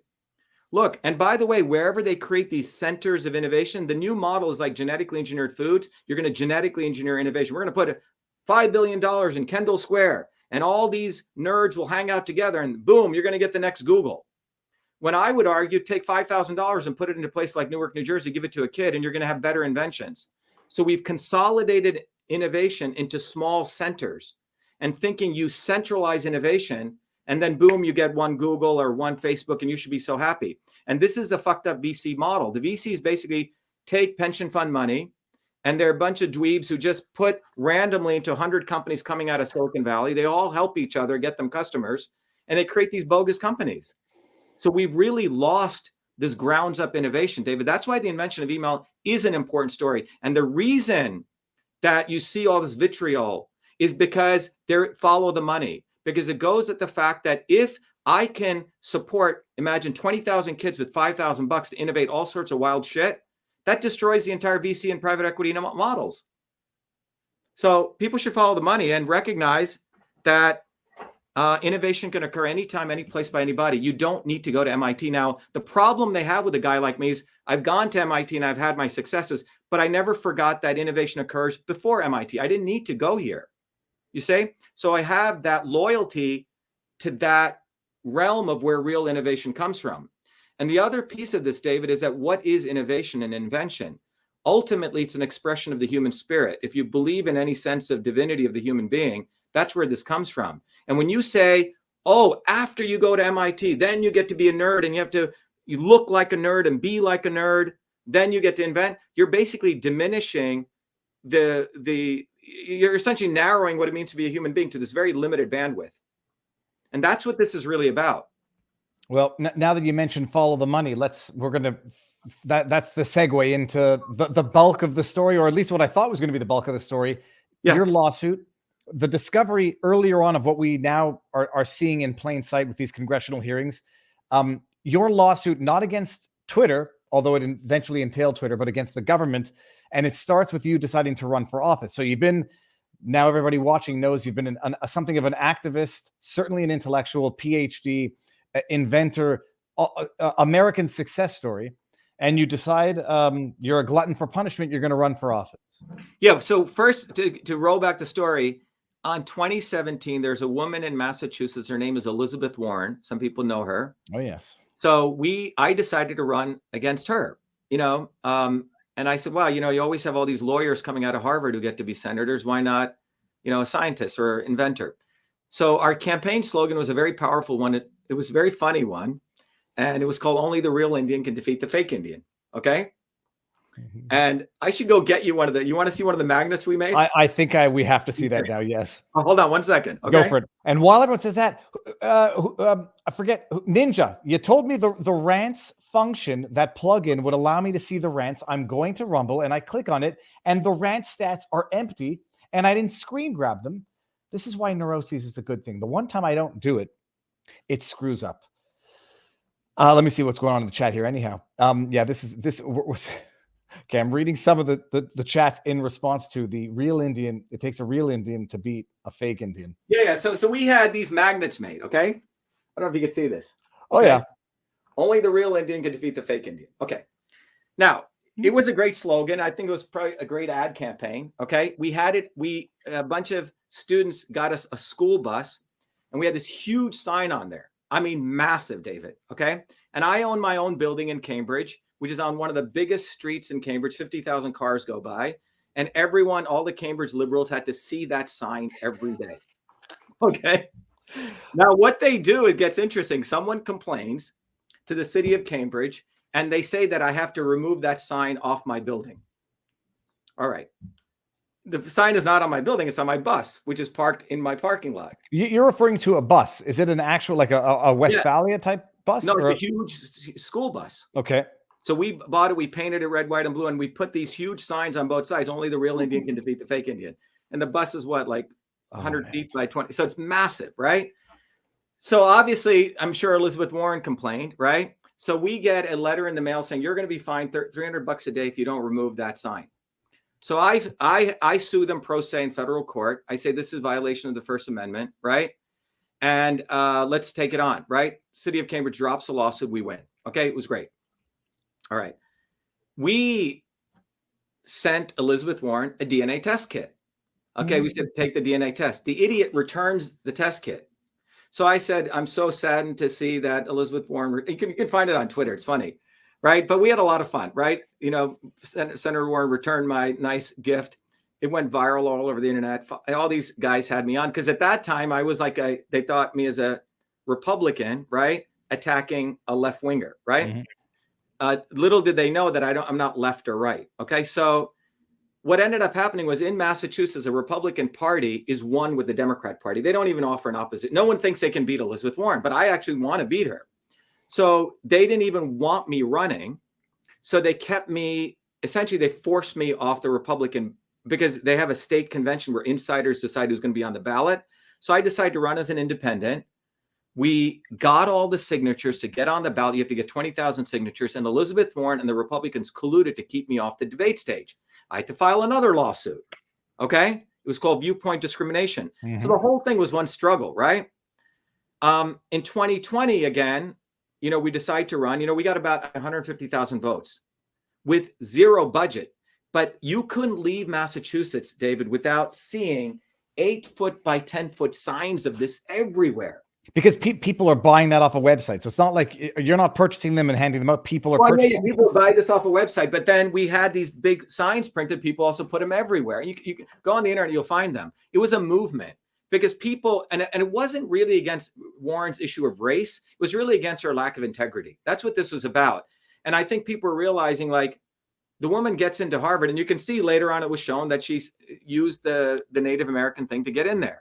Yeah, well, when did she actually do the test and determine that she was in fact Native in the order of 1/1000? What ended up happening is I kept escalating it. I said, Elizabeth Warren, I'll give you my $10 million building in Cambridge if you take the test. Okay, we ran a DNA test, and we had a lot of fun doing this. Okay, but we were doing this to expose the hypocrisy of these liberal elites. Right? They say one thing, one rule for them, another rule for another. Finally, the day she took the test we did this massive guerrilla campaign where we put out 8-foot by 10-foot signs on every freaking highway in Massachusetts. And then after I did that, then Don Jr. says, oh, I'll give you $10,000. And they try to take credit for our work. Okay. She takes a test and they have to sprinkle in Peruvian genes to eat, because the way DNA testing goes, it's a probabilistic measure. It's not a perfect, you know, gene to gene. And then she found out that she was one out of, I think, 1024 Indian. Yeah. But the interesting thing was in that election, both the Republicans and Democrats colluded to keep me off the debate stage, both of them. Because I think the bottom, and what that reveals, David, is this bigger issue. They do not want independent movements. These people are affinity frauds, right? One group uses, oh, we're Republicans. They use that affinity. Another group uses a Republican affinity or a Democrat affinity. And they just play the stupid game, but they do not want an independent movement. In 2020, we decided to run. Okay, we're going to run as Republicans because that year they don't have the state convention where they can do the backroom dealings. We collected our signatures. Not only do we get on the ballot, but this time we have 3,000 people. I mean, our volunteers have grown. In every city in Massachusetts, we had grounds up volunteers. We raised $2 million with $5, $10 donations, not only from Massachusetts, but over 60% of our donations came from people from the outside because I was doing all these videos, you know. So it's great. 3,000 volunteers, 25,000 lawn signs, 10,000 bumper stickers. We had huge billboard signs raised from all these bottoms. You can leave Massachusetts without seeing a Dr. Shiva sign. The Republicans, this is a primary now, the Republican primary I'm running, decide to run an idiot against me who was a chosen appointed one. It's like they went and found a guy whose last name is O'Connor, okay, in Massachusetts, okay? He didn't even have one lawn sign up, maybe two somewhere, right? Like I couldn't see any of them. No movement, no grassroots movement. And September 1st, 2020 is our primary election. Even Republicans who are against our movement said Dr. Shiva is going to win on a landslide. I mean, that was all over. In Massachusetts, there's 9 major counties, right? One of those counties in Franklin County, and what's really great is, again, to the people who think this is a race issue, whether you're white or black, everyone supported our campaign. People saw me as one of them coming bottoms up. So on September 1st, 2020, the results are coming in. And in Franklin County, which is all hand-counted paper ballots, predominantly, I win by 10 points.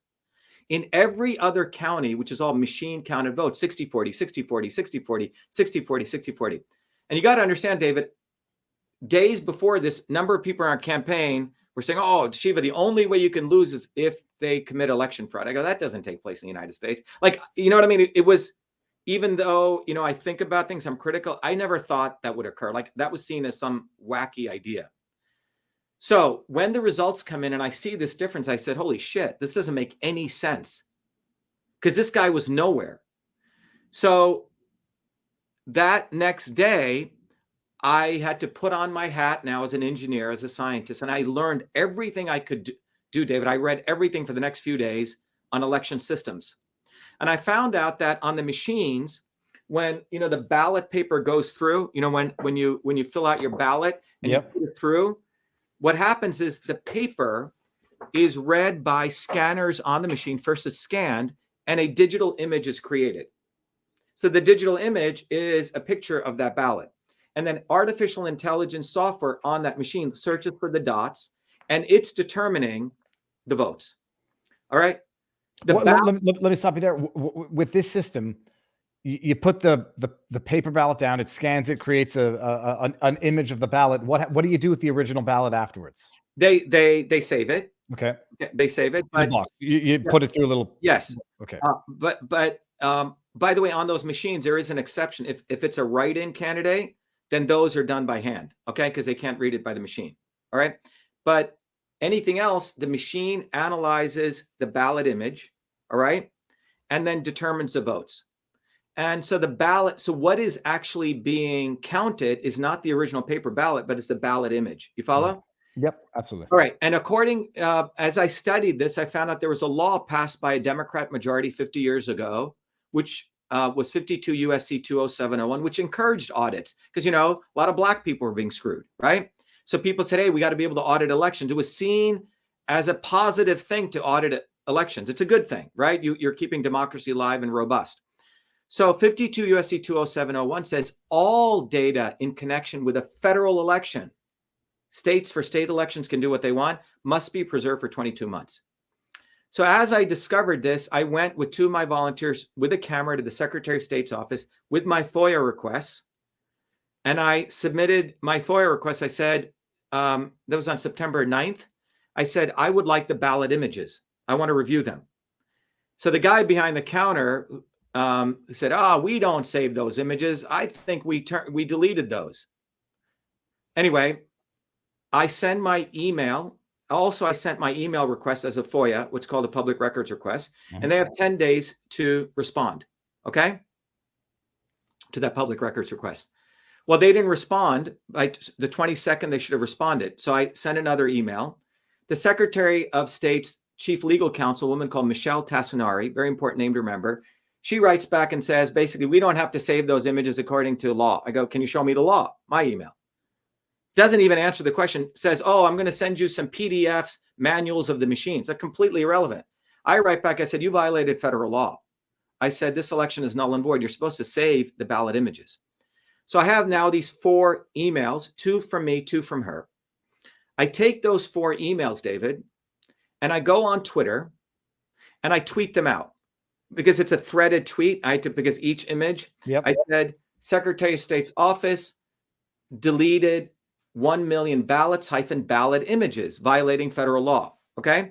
And then the next, and I put the first email and then the next email. And this is what they responded. So it was a tweet. Sorry. It was a tweet with the emails embedded.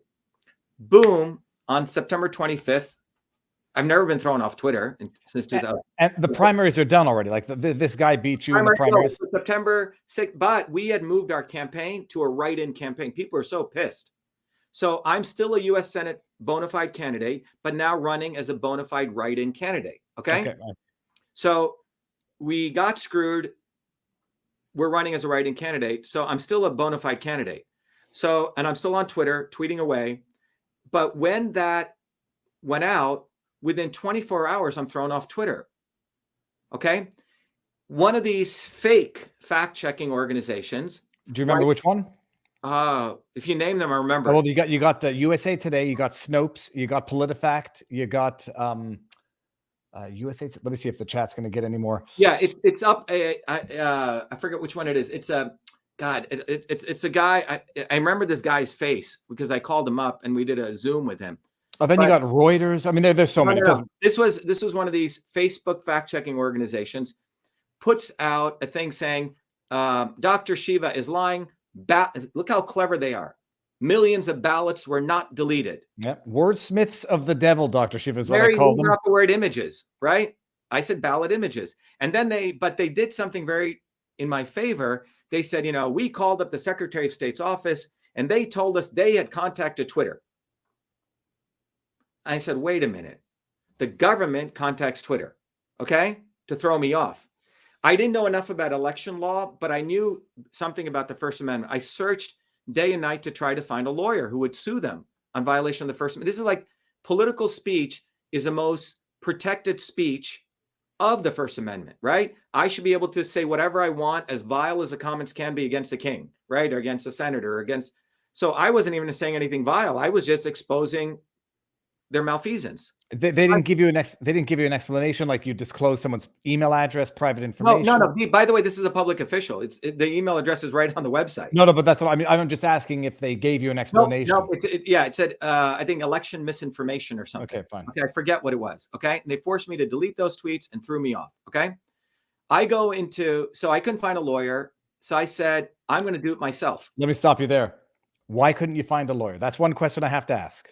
I don't know, because you are going against. Great question. In Massachusetts, the Secretary of State, you know what his nickname is? I don't want to make a joke. The Prince of Darkness. His name is Billy Galvin. And the story goes, everyone's afraid of this guy. Okay. And you have to understand the legal community doesn't want to take on government in many ways in their own state. Massachusetts may file something in because they have to do deal making, right? And that's what you really start waking up to. All right. So I couldn't find any lawyers. So I had to study case law, and I wrote my first brief, and I wrote my lawsuit, and I also asked for a preliminary injunction hearing. To those people who don't know what a PI hearing is, it's a higher threshold to get a PI hearing than even to get the lawsuit hearing. Because a PI hearing, you're telling that you have to convince the judge, this is an emergency. I need you. Color of right, balance of probabilities, irreparable harm. And I'm a Canadian lawyer, but I mean, it's a preliminary injunction. You have different types, but it's an urgent stopping of the harm. Exactly. And the threshold is high. Yeah. So you ask for a temporary restraining order, etc. So anyway, I filed that, and we got very lucky. The judge decided to take this case on. Okay. So I go into court on October 30th, 2020. 2 weeks before that, I written to Tucker Carlson. I said, Tucker, I'm suing the government. This is a very important case. I was thrown off Twitter. I didn't know about the backdoor portal, none of that. Okay. Mm-hmm. But substantively, the case was still significant. And I've communicated with them before. Okay. So we go into court on October 30th, 2020. It's me against 3 Harvard-trained lawyers, the Secretary of State's attorney, and their social media director. And it's done on Zoom, right? COVID was occurring.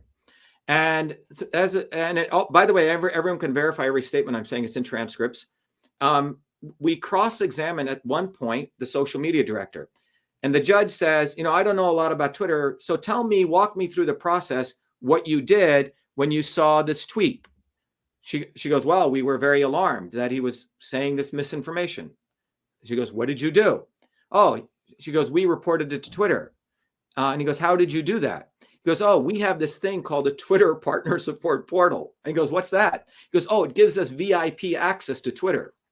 And he goes, let me get this straight. You have this partner support portal. And he goes, what did you expect would happen? Well, we expected our complaints would get moved to the top of the queue and Twitter would take care of it. Top of the queue. There's no one else in line. It's an exclusive access for the government. Right.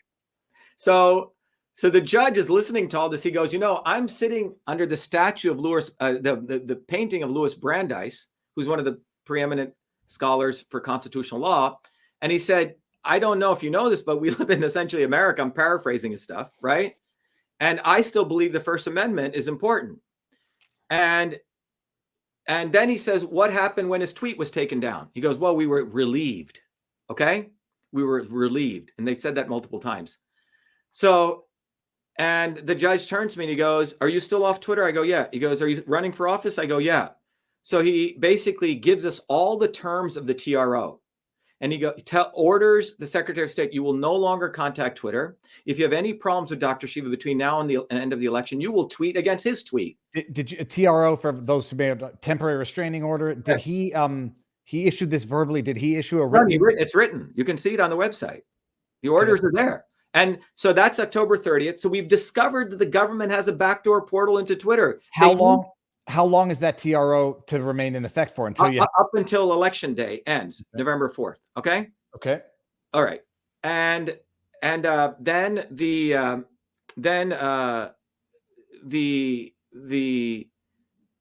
entire event here was that the judge basically said, if you have a problem with this speech between now and then, you counter bad speech with your own speech, right?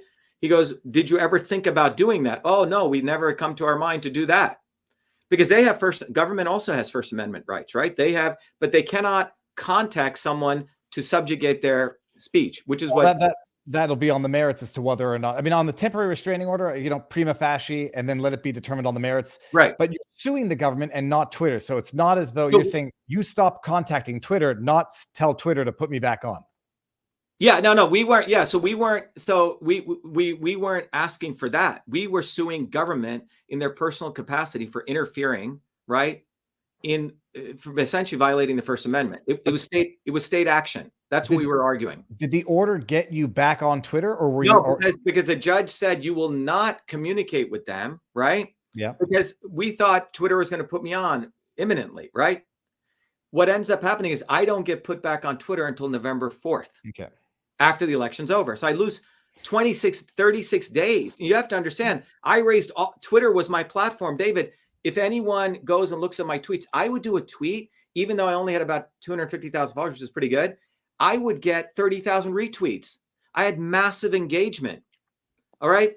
Others have 3 million followers and they do a tweet, they get 5 retweets. Yeah, but look, Dr. Shiva, I'm going to tell you this, like that smashing victory is Pyrrhic. I mean, so he says, okay, government, don't talk to Twitter while he's still off the platform. It makes you feel good and it doesn't do anything to resolve the problem. Exactly. Right. But the issue was the notice that I had gotten from Twitter was that you were suspended, right? You're going to be back on at some point in 7 days, but it didn't happen. You say? Mm-hmm. So the bottom line is I don't get put on, literally I get put back on Twitter on November 4th after the election's over. All right. So I'm back on Twitter now. Between November 4th to February 1st, I'm tweeting about every subject you can think about. My position on vaccines, my position on Fauci, On February 1st, everyone's saying, Dr. Shiva, remember, that was a PI hearing. What's going on with your lawsuit? So I give a synopsis of my lawsuit. I give an analysis of the backdoor portal we discovered. And I once again share those 4 emails mentioning Tassinari. Yeah. The keyword Tassinari, who's a woman who threw me off, contacted Twitter, who was presenting herself as just some lowly lawyer at Twitter. All right. I mean, at the Secretary of State. Boom. I'm thrown off within 17 minutes of putting out that tweet. It's a very important number to remember, 17 minutes. All right. I did the tweet. I think it was 43 p.m. At 10 p.m. I'm off. And this time permanently. Okay. Monday morning, I go back into federal court. I said, Your Honor, they violated, the spirit of your order, right? And I argued that when they had notified me on that first suspension to Twitter, the wheels were in motion. I was on their radar, and especially if I use the word Tassinari in those emails, because, all the AI bots can. No, you post an image that's on the blacklist, and then by the time they scan it, they'll nuke you. Okay. So anyway, so I go back into court, and the judge is upset, and he goes, "This time, for me to give you full restitution, I need you to bring Twitter into the courtroom." Absolutely, because he's going to issue an order that directs conclusions against a party that's not there to have made representations. Exactly. So you have to go and plead them. Okay. Yes, otherwise they could get away, and there's some interesting areas of law there. Yeah.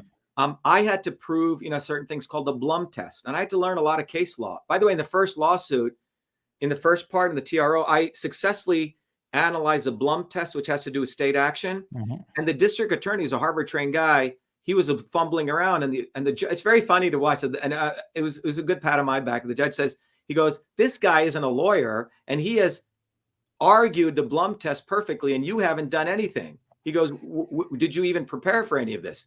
So anyway, so the judge says you need to bring Twitter into court. Okay. Mm-hmm. So that means I have to amend my second complaint, which I sent you, that second amended complaint. He gave me the opportunity to amend the complaint, add everything in, why I should bring Twitter into the case. Because now we're adding not only the Secretary of State, not only, by the way, we discovered there was an organization called the National Association of State Election Directors, NASED, which came out in that TRO hearing, who had also contacted Twitter to throw me off. NASED is a nonprofit who represents all state election directors. A nonprofit. Oh, yes. Okay. Yeah. Run by a woman called Amy Cohen, who had received funding for her organization from the Zuckerbergs. Okay. The Center for Election Innovation Research. All right. All of this is public. Okay. You can see it all. So Amy Cohen's organization, with the force of 50 state election directors, had called Twitter. The Secretary of State's office of Massachusetts had called Twitter. So we filed a second amended complaint, and I believe I may have the dates wrong. I think I'm supposed to present that on May 22nd. The night before the hearing, again, I'm doing all my briefs, David, no lawyers helping out. And I am trying to put together my opening statements, and I keep trying to figure out, what is this Twitter Partner Support Portal, PSP? I can't find anything about it. And I'm searching and searching and searching. And finally, on a server in England, I find a document, a letter written by Katie Minshall. I believe she was the general counsel for Twitter in United Kingdom, to the parliamentarians in UK. Basically, they were deploying this portal in UK first. Okay. And so UK parliamentarians could silence the speech of UK citizens. Because remember, the Brits don't care about the freaking First Amendment, right? They hate it. I'm from Canada. It's much less robust, and we're very similar. Well, Prince Harry calls it bonkers, right? So, and then I was able to find that this document later led to a set of playbooks. And by the way, people go to winbackfreedom.com. They can see and we were building the site since 2020, putting everything up. We find 4 playbooks. So this is where I just need to stop you. Where do you find them? I've been watching a lot of interviews of you. Where do you? So the first document was on a server, it was a letter. That led me to find out Katie Minshall worked at the Belfer School. So I started. But what do you mean when it's on a server? Like you're on Google? I presume. It was like a PDF on some UK server. Okay. It's like you don't see it. It was like on the 10th page. It's not like obvious you find it. Okay. Yeah, on a web server. On a file web. Yeah. Okay. All right. Then I find out that in 2018, the government of Massachusetts, senior officials in the Republican Party, Democrat Party, CISA had all met together at the Belfer Institute, which is an institute at Harvard called Defending Democracy. They always call it something anodyne, defending. They call it something absolutely contrary to the actual purpose. And the guy that is ahead of this is Robbie Mook, who was Clinton's campaign manager. Okay. And they put out, and the head of that Belfer Center is a guy who came out of the Pentagon. I forget his name. He's on that diagram. If you see our diagram, you'll see it up there on winbackfreedom.com. So these guys had felt there was Jared Dobb to defend democracy. And they had put together a playbook, part 1, part 2, which was called the Election Influence Operators Playbook. for state and local officials. And in this playbook, they actually have sentences which say, if someone questions elections being corrupt, they should be blacklisted. Okay? They should be watched. So I was saying these elections may be corrupt. Playbook 2 gives a step-by-step SOP. Those people don't know in engineering terms, standard operating procedures. Step 1, watch them. Step 2, identify who they are. And it gives severity levels. And they give a sort of an algorithm. Are they of credibility? Okay, an MIT PhD may be credible. Do they have lots of followers? Yes. Do they have high engagement? If they're a high severity influence operator. Okay? It's in black and white. And I'm reading this shit and it sounds like I can't believe this. Okay? And then it shows after you find them, first mark them and then continue monitoring them. And I said, this is exactly what happened to me. I was marked on September 25th. And I was continually monitored. That's why I was deplatformed. And they call it influence. They don't call it interference. So exactly. It's a beautiful euphemism. Yes, it's all euphemism. Euphemism after euphemism. And in that document, they have the Twitter partner support portal, a similar way that you communicate with Facebook and YouTube. Okay, it's all laid out. And nobody ever denied the authenticity of this document. Even the government recognizes or no. But I was the first one to find it and bring it. Expose it in broad daylight. By the way, the academics are very interesting.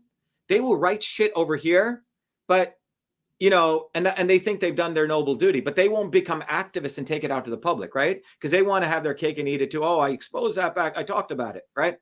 So anyway, so I put all this together, and I didn't get that much sleep. The next morning is our hearing, and there's close to 1,000 people on the Zoom hearing, David. It was like everyone was coming there to watch this. It wasn't like no one knew about this. And remember, I'd already sent Tucker Carlson the October 15th email, the October 30th email saying, we won, Tucker, you should cover this. Nothing, silence. Everyone remember, October 30th, 2020, okay? So now on May 22nd, if my date's right, I go into, and I'm sitting in the same room I am, like this, and there's 1,000 people there. They have all their 7 lawyers, the 3 top lawyers from Wilmer and Hale, representing Twitter, okay? The 3 lawyers from the Secretary of State and the 1 lawyer representing NASA. So 7 lawyers against me, okay? So I give my opening statement and I say, Your Honor, all of these defendants have been lying to you, saying they don't know each other. I said, let me open this document. He goes, what is that document? I said, Your Honor, these are documents called playbooks that all of these people authored, and their names are right here. And they authored these documents to silence the speech of U.S. citizens silently using these backdoor portals. And that's what they've done. And he goes, what are you talking about? So I start reading from him. He goes, I need you to submit that as evidence right away. The chief legal counsel at Twitter had submitted also, she said, oh, Your Honor, Dr. Shiva's lying. He wasn't thrown off. We went through a serious process over 36 hours. When we saw that tweet, we had people review it overseas and we did this. And I said, Your Honor, she's lying. He goes, what do you mean? He goes, I was thrown off in 17 minutes. That didn't occur by any review. And so we had to file another affidavit exposing her. And he basically reprimanded. This is a lawyer, Stacia Cardilla, okay, who's no longer at Twitter. So all of this we're doing on our own. Let me just stop you there, though. The judge says, admit this document has to be filed as evidence. So Yeah. make whatever. And it is, in fact, admitted as evidence. So you can see it on winbackfreedom.com. So not only do I submit all those playbooks as evidence, but I also submit my exposing Stacia Cardilla, who was a legal counsel, associate legal counsel, who had lied, saying that they went through this very interesting process and, a committee met. Bullshit. I was thrown off in 17 minutes. No committee meets in 17 minutes at night. Okay.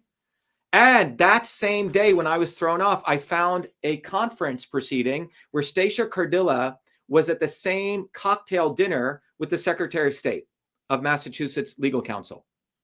So it's a big club, Dr. Shiva, and we ain't in it. Right. So anyway, what happens is the judge is like, it was supposed to be a 2-hour hearing. It goes on and he's questioning Twitter. He lets me give my opening statements, etc. He says, I want to have another hearing tomorrow. So second day we go in and the judge starts a hearing. He says, before I start this hearing, I want to say I got up at 6 a.m. and I read everything Dr. Shiva presented. And he goes, this case will be taught in every constitutional law class in the United States. And then he looks at me and he goes, look, you've done all this on your own, and it's quite impressive. And by the way, Wilmer and Hale, Twitter's chief legal counsel, started accusing me that I had shadow counsel. Who She goes, cares? shadow counsel means they couldn't believe the quality of my briefs. No, I know, but like, what difference would that make? Okay, so you have shadow counsel. But I didn't. But the thing was, that's how good my briefs were, man. I mean, just to put it in context, I'm saying I worked my butt off. I learned a lot of stuff, and I love the law in many ways. It's actually fascinating. It's like piecing together a very interesting puzzle. So in that morning, the judge says, I went through his thing, and he goes, he says, this will be taught in every constitutional law class. And then he goes, would you like me to appoint you a lawyer? I've told you that I think you should get your own lawyer. And I was refused. He goes, I have the authority to take funds, and it's been rarely done. It's typically done in criminal cases for public defense, right? I can give you a constitutional lawyer. And, when a federal judge says that, you sort of have to you know what? I'm so cynical right now when the federal judge, if anyone says that, I'll give you a lawyer. Yeah. No, but the thing was, you see, I was working my butt off day and night, David, you got to understand, and running a campaign and running my companies. I do this full time, right? I mean, I'm doing all this stuff. I probably got 2 hours sleep, right? So I said, okay, I'll consider it. And he said, this guy's name is Howard Cooper, and I want you to meet with him. Howard Cooper is a senior partner at a firm called Todd & Weld. And I didn't know this. Howard Cooper was representing Dershowitz at the time, who was fighting the Jeffrey Epstein, that whole area, okay?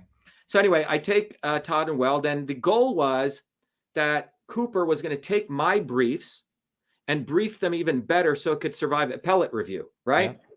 Because, and it's the signals were the judge wanted to, give me a victory, okay? That's what the signals were, right? Because he wanted to be, he said, this case, I wish, because he had been in the Whitey Bulger case, and you could see the judge wanting to be the judge who ruled on a major precedent. All right. So that hearing was set for July, 7 weeks later.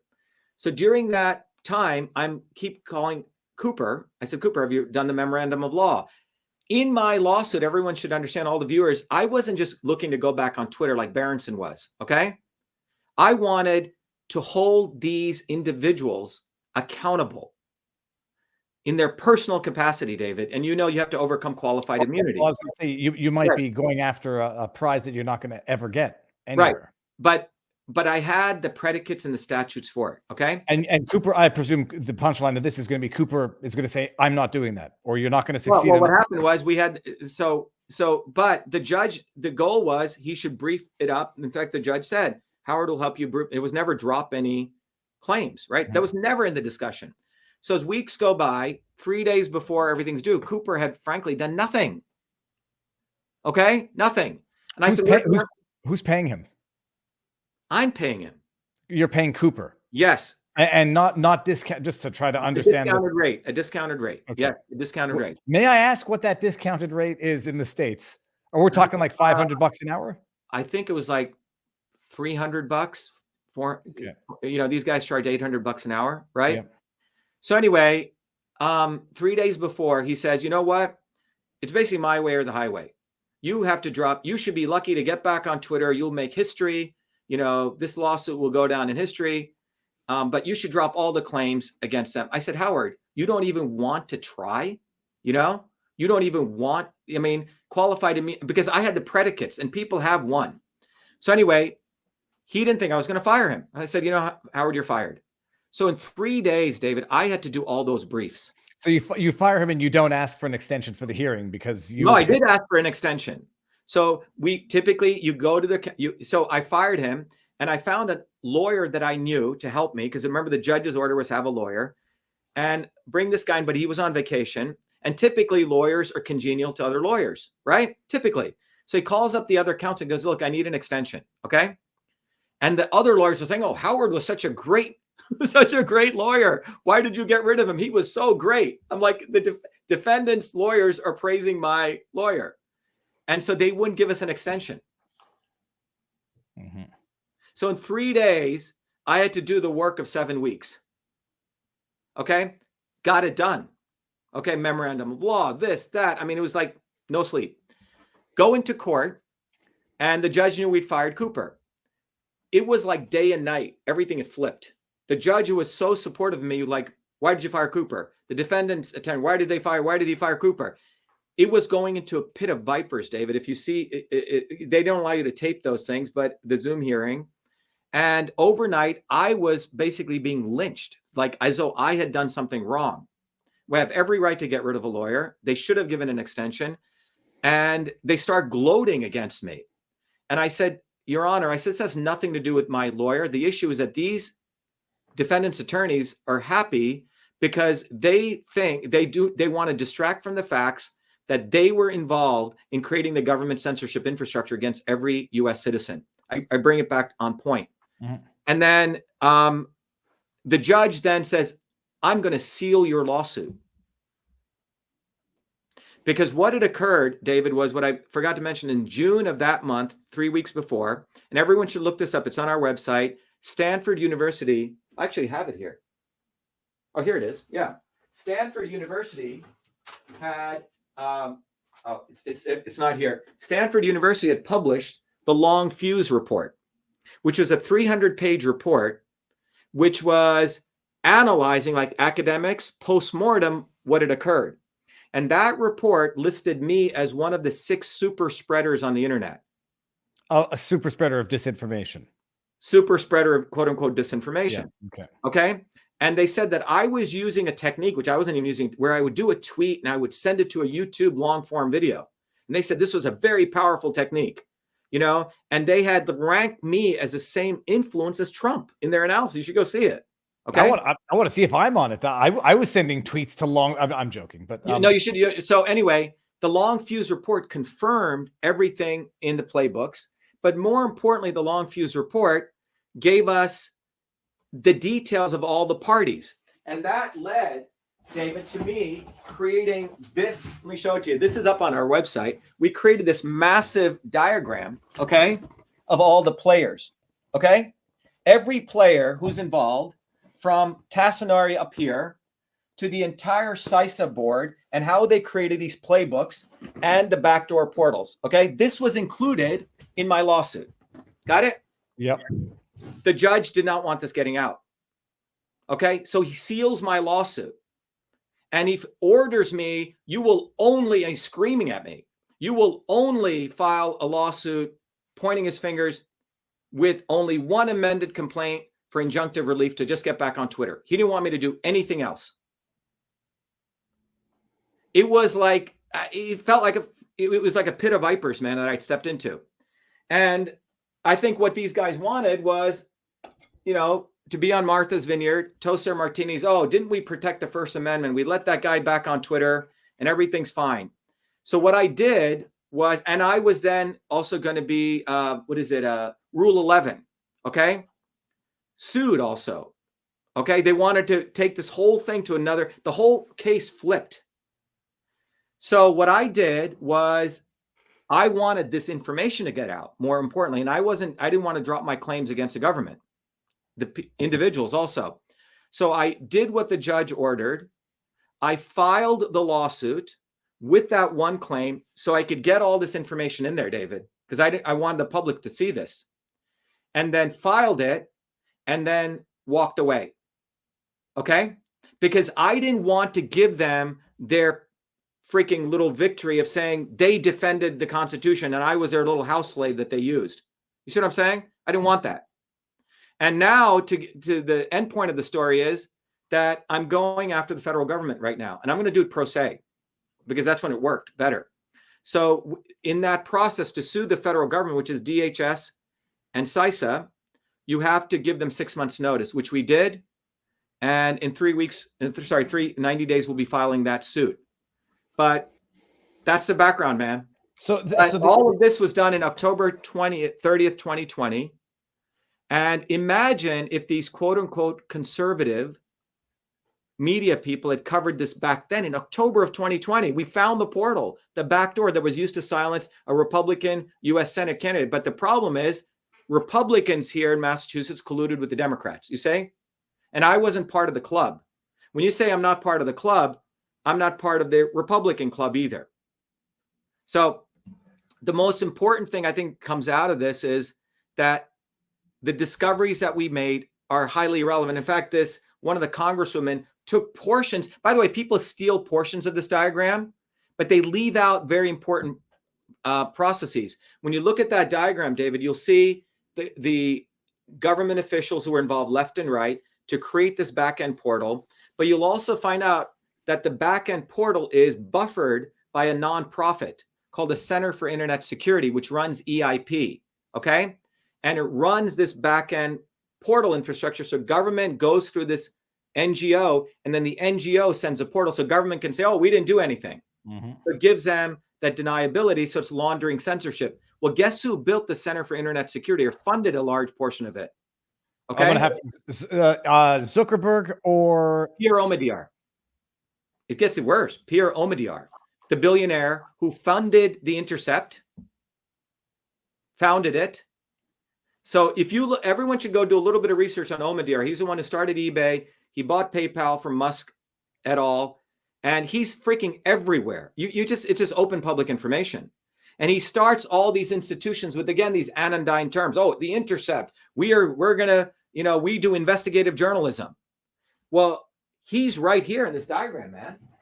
I mean, in this diagram, you'll find Omidyar. He's the one who funded the communications protocol between government through the clearinghouse. So no one covered any of this. But the good news is, David, I don't know if I can share my screen. Go with the back. You share it, and I'll be able to bring it in. And I just sent everyone the EIP long fuse report. Yeah. So here you go. Let me share the screen just to let people know a couple of. Yeah, you can share it now. Well, I'll make sure you got the right thing before I share it, because now I'll see us. Oh, okay. Hold on. So you got to go into present. Yep. Go ahead. So if you go to winbackfreedom.com, if you just type in winbackfreedom, it'll bring up this page. We have a simple URL. And everything here is documented. This is that entire piece. Every line here, David, we have like a PhD footnote on this. But when you go through this, there's a much more high resolution version of this if you want me to bring it up. But you will find out here's Tassinari, who is presenting herself as just the legal counsel for the Secretary of State. She's actually on the General Committee, Executive Committee of CISA, which was signed into law by Trump and supported by all Republicans. CISA and all of these people here from left and right brought these people together at the Belfer Institute, Robbie Moog, Tommy Hicks, all these people, and they're the ones who wrote these playbooks, which detail the super architecture to create the backdoor portal between DHS, all these guys, into the election through CIS, which is right here, to silence speech silently. Okay. So I recommend people go see this. But the other thing is you'll find out that we didn't stay quiet. What I ended up doing is we ended up building our own movement, Truth, Freedom, Health. We did video after video after video. You see all these videos, David? Yep. We were getting our shit out independent of whether Tucker or Glenn Greenwald or any of those guys covered us. We were out there. Let me ask you this. I'll bring this down. Send me all the links, and I'll put the links in the pinned comment. Just two quick. I just need to make sure I understand how the lawsuit itself ended. Did it end with you dropped all the claims against the individual defendants? Let me go back to that. So what I did was the judge ordered me to. Otherwise, I was going to be reprimanded and sued and all this stuff. To just file one claim, which is just to get back on Twitter. And that by May of 2020, it was no longer about getting back on Twitter. It was like, what the hell? You have this entire government infrastructure that you've created against a U.S. citizen. And as an activist, I'm in the center of it. I'm not going to just get back on Twitter. That's a very selfish thing. See what I'm saying? Yeah. That's what I'm trying to figure out. Well, did you? He just wanted me to get back on Twitter. And so we filed it would be, I guess, the revised second amended complaint. Okay. Which basically just had one claim in there to get back on Twitter. And then after doing that, I said, you know what? This is not what this is about. And I just dropped. So I sort of surrendered to get this larger victory, which is to really expose all of this. Okay. So did you, I don't know if the word is going to be desist. Did you drop the entire claim? So there's no negative ruling dismissing your claims against the individuals, and you say, I'm going to file a new suit against all of them in their individual capacity? Yeah. So what happened was the judge forced me to dismiss all those. Okay. With prejudice or without prejudice? With prejudice. Without, yeah, I have to go look at it, David. Because if you can refile again, then I guess I'm just curious as to how the judge makes you dismisses your claims. So what he did was he ordered me to do that. In parallel, he said, I'm going to start magistrate hearings against you. On what basis? Rule 11. Rule 11 is, oh, you're making claims that you shouldn't be making. They're frivolous claims. Okay. And Rule 11 is a vehicle that the judge has, but my claims were not frivolous because they'd been in there from day one. Right. I guess if they had been in there from day one and they didn't get more frivolous based on the evidence, unless he's just going to say frivolous because you can't go after them because of the well-recognized qualified immunity. In my opinion, being in the trenches, what happened was remember you said when a judge says, do you want a lawyer? The light should have gone off, and they should have. On May 22nd, when he said, or 23rd, when he said, do you want a lawyer? I think what happened was he picked up the phone to Cooper, who he's used before. And I think what happened was he said, shit, these guys got us by the balls. Remember, Bill Galvin is known as a prince of darkness in Massachusetts. He's been in there for 40 years. He knows everyone. And I can't, there could be a movie made on this, but the bottom line is this. The way he behaved, the change of, emotions here was quite clear. Let's just put this guy back on Twitter, right?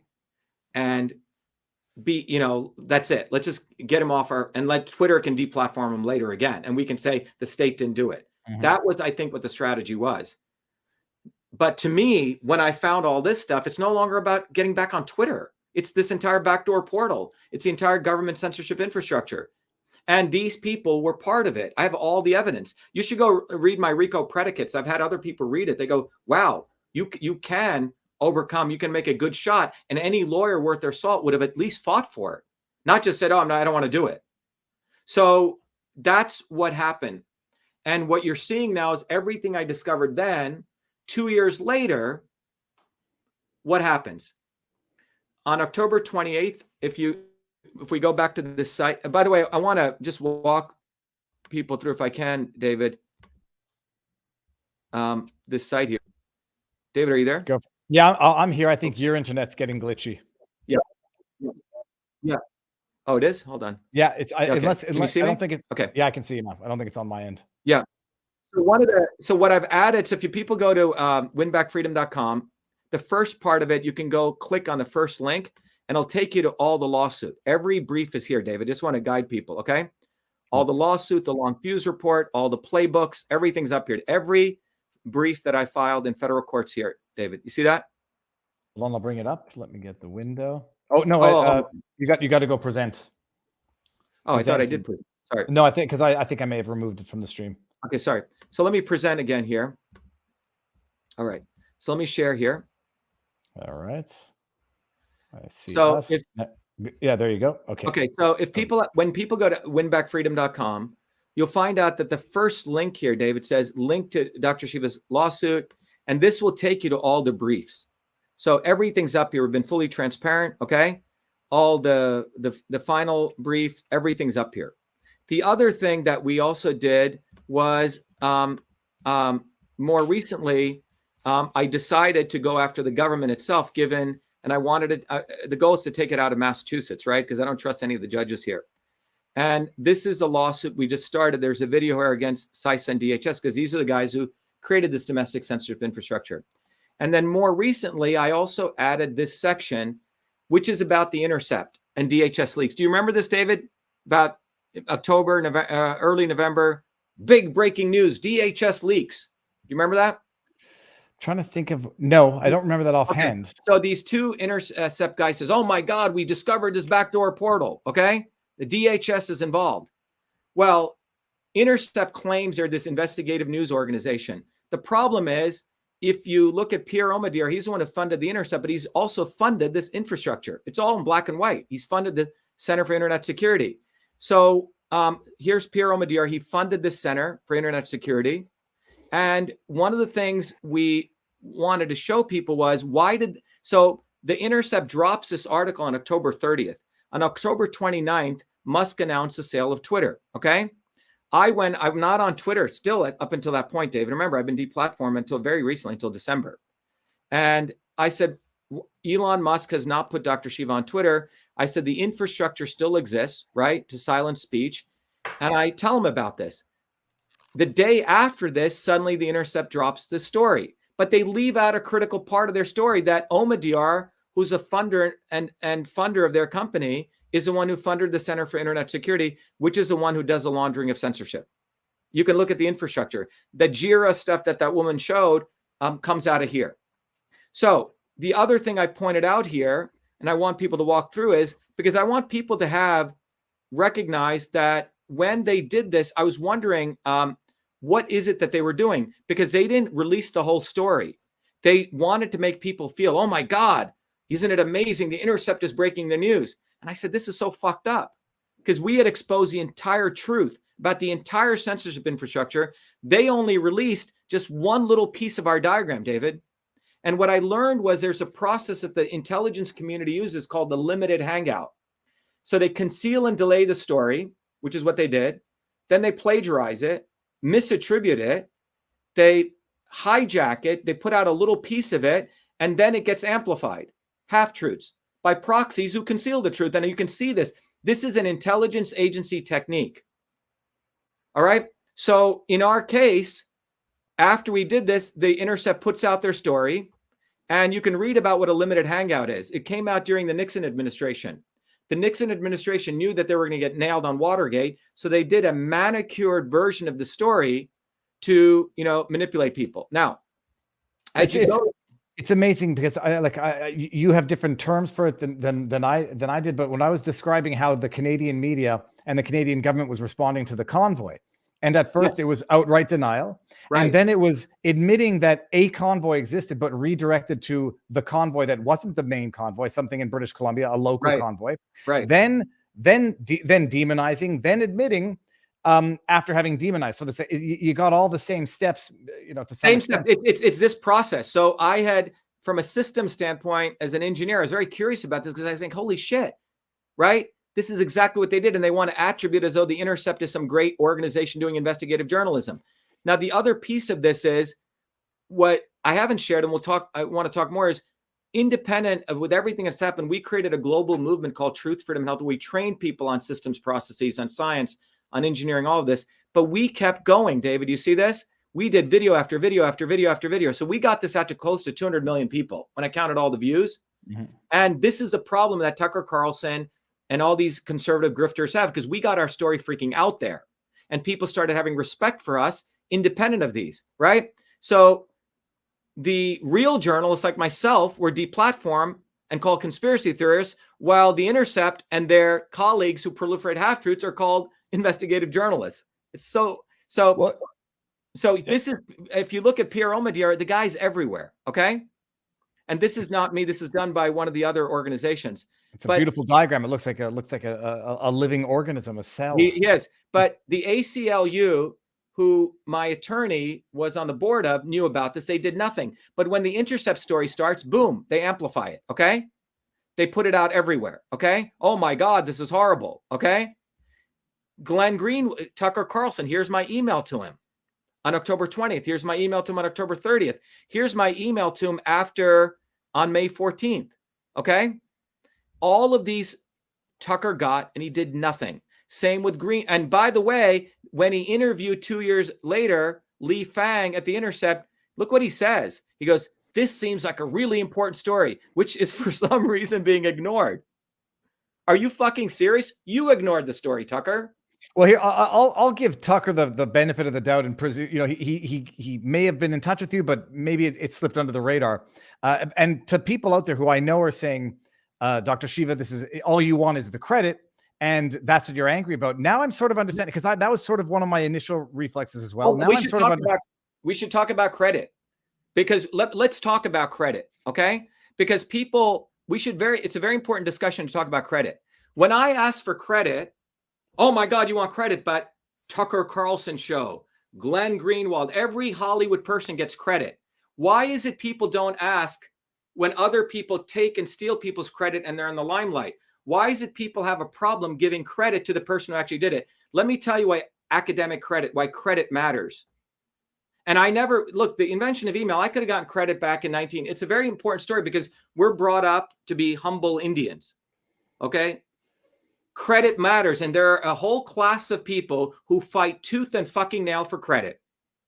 The Academy Awards, right? The Grammys. Are you fucking serious? Go talk to a lawyer as an entertainment lawyer. No, my client's name's got to come first. He's got to come first. That's where, all this shit. So people need to stop being naive. Yes, I am going to fight for rightful credit. Why does credit matter? Because it shows the origin of where truth and hard work emerges. The invention of email took place bottoms up in a small medical college by a hardworking immigrant kid, not by the military-industrial complex, and credit must be given there.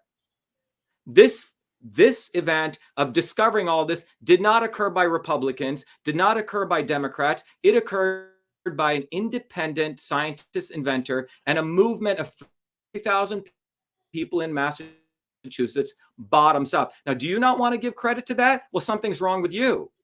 Credit must be given to the rightful owners, because it inspires people. It inspires people, David, to start having value for themselves. The elites keep giving credit to themselves, and it's a brainwashing to wait for false gods. Ooh, Elon Musk is going to save us. Ooh, Donald Trump is going to save us. Ooh, Bernie Sanders. Ooh, AOC. This is a brainwashing that's occurred in America. So people are denying the greatness of this country. The First Amendment was an amazing experiment which said you as an individual can have a connection with your creator. You can put your ideas forward. And what we've happened now is people are becoming fat, dumb, and lazy. Ooh, why does he want credit? Fuck you. I want credit because I did the goddamn work. Ask anyone who was here day and night watching me do the work. We exposed it. I wrote the code for the invention of email. Do I want credit? Yeah, guys like me, an Indian, the elites are the ones who bucket people. And when I mean the elites, it's a multiracial aristocracy. If you're a blonde woman, you must be stupid. If you're a redneck in the South, you must hate all white people, right? If you're an Indian, you must be move your head left to right and speak lowly and be Apu running a restaurant. They've created all these themes. The problem is I'm not a good Indian. That's what really bothers you. So I ask people who have a problem with me asking for credit, reflect on whether your own sense of racism that you may have. And when I mean racism, a segregation of about how people are supposed to behave. You will not find many Indians being vocal as I am. You'll find Deepak Chopra talking like this. Okay, meditate on your Kundalini. That's all right. Or a guy with a turban. I'm sorry, I'm not a fucking good Indian. And that bothers people. And people need to get over their own prejudices. I will demand credit because a credit is not only to me, but to those hardworking people in Massachusetts who did win an election. It was stolen. And the guy worked his ass off to expose this. And we didn't get one fucking penny. All these grifters right now in Washington are attacking Twitter. And they're all doing these little theatrics. And they're all going to ask you for your donations. Where the fuck were these people, David, in 2020? Nowhere to be found. And that's what the real issue is. The real issue comes down to that the United States, 4% of the global population has something called the First Amendment. No one else has it. And Americans are forgetting this very noble service that they're supposed to do. And maybe because I'm still an immigrant, came here at 7, I value this country more than people who have lost the value of these things. Yeah, damn right, fucking right, I want credit. Because a credit goes to people like me who come bottoms up. Not the Kennedys, not the Faucis, not the Trumps, not people like Bernie Sanders who's never held a job. It should go back to everyday hard fucking working people. And if people have a problem giving credit to yourselves, then you need to have some self-respect and dignity for yourselves because you've lost it. Elon Musk, I'm sorry, where Elon Musk ends and where government begins, nobody knows. I put 20 tweets out there. Elon, are you going to take down the backdoor portal to Twitter? Silence, silence, silence. SpaceX, $5.7 billion from government. Tesla, funded by bullshit CO2, carbon credit tax. Tesla would not be profitable without that. Twitter, the Congress of the United States and Silicon Valley are hand in glove. Section 230 is necessary for Twitter, Facebook, Google to have their 10x valuations. Let me explain that. Here's the bottom line. If you're a platform, a social media platform on Wall Street, you're valued at 10 times revenue. If you're just a publisher and you're running your website, David, you're valued at 1 times revenue, or maybe 2 times. How does Twitter get their 10 times valuation? Twitter does $5 billion in revenue. They get a $50 billion valuation. The New York Times does $5 billion in revenue. They're only going to get a $10 billion valuation because Twitter is deemed a platform which cannot be sued by Section 230 immunity. And every once in a while, you see Congress will pull these CEOs in and scare them, and suddenly it goes away. Silicon Valley owns probably 80% of Twitter right now. And those same Silicon Valley people need to ensure Section 230 immunity doesn't go away, because that's how they're going to garner their profits. So Congress will do their theatrics like they're doing right now, and will take money on the back end through donations and keep Twitter Section 230 immunity live, because it's a 10x on value. If Twitter lost their Section 230 immunity today, followed their money, they're going to lose 40 billion in value. So Musk is a clever monkey. Okay. I mean, by any regard, you can put him next to AOC and Greta Thunberg. So conservatives, listen the fuck up. But now you think he's fighting for you? Are you fucking serious? This guy is playing you. He has not talked about the destruction of the backdoor portal. When I was called on the Twitter files with this guy, Mario Nafal. They had me on there. All the grifters were there. Tom Fitton, everyone you can talk about, who all knew about our lawsuit, didn't do nothing because it wasn't going to generate them revenue. It was going to give attention to our independent movement. So I said, our lawsuit was done in 2020. I didn't see any of you guys there talking about it. I said, Twitter Files is a limited hangout. You guys are talking. Oh my God. Is Elon Musk going to take down the backdoor portal that still exists? Silence. These guys aren't activists. They're grifters. This country, the United States, was built on people who had science, knowledge, and they got on the ground and they did stuff. That's what people need to wake up to. And the good news is, David, that we have a movement that is historically what's happened in the arc of American history or world history is that people come up bottoms up, everyday people who want their credit for work they do. And as they build these movements, the elites snuff them out. In the 1900s, they learned a very special way of snuffing out movements in this country. In the 1800s, when the Great Upheaval took place, and by the 1920s, you had millions of workers protesting on the streets. Independent movements. It was those workers' movements that won the right to end the 8-hour work, to get the 8-hour workday, to end child labor. All those amazing things took place by these bottoms-up movements. By the 1950s, the elite said, shit, we can never let bottoms-up movements come. So we're going to brand all those movements as communists, as Marxists. That's what we're going to do. And then they let the left Democrat leadership take over those unions. Between 1900s to 1970, the biggest growth in the U.S. economy took place. GDP explosively grew, and all workers' wages grew. Why? Because 100 million workers took to the streets and exercised their rights to strike and organize independently. After 1970, the left wing fucked over the workers, and the right wing said, anytime you organize independently, we're going to brand you a communist, socialist, Marxist. Hammer and sickle. So between 1970 to today, there's been really no movement. We're the independent movement. This is why the truckers' convoy got fucked. Okay? And we were supporting those people. David, we can talk about that. So there are no bottoms-up workers' movement because the left and the right work together to destroy organic movements. What I've created here, what our movement's created here after what we saw in all this bullshit is a global movement. About 250 million people know about us. We have 350,000 people who are involved with us daily. We meet daily, weekly, monthly, and we are building a bottoms-up movement. And we will expose all these conservative grifters and the left, quote unquote, woke people, because they're just creating this affinity dialectic of bullshit. They delay truth. They do limited hangouts. Why didn't they do this in 2020? Very simply, because if they'd done it in 2020, Tucker Carlson could have had an effect. And on that same day, on October 30th, 2020, Tucker also said, we should start going light on Hunter Biden. Go read it. It's out there. So they have a process among the elites. Okay, we're going to release some of the news now. They probably tell the guy, look, I got to put this shit out there, but don't worry. At a certain point, I'm going to say, we've done enough on you. Okay? So they take a hit and then you move on. It's called a limited hangout. It is a technique that they've mastered.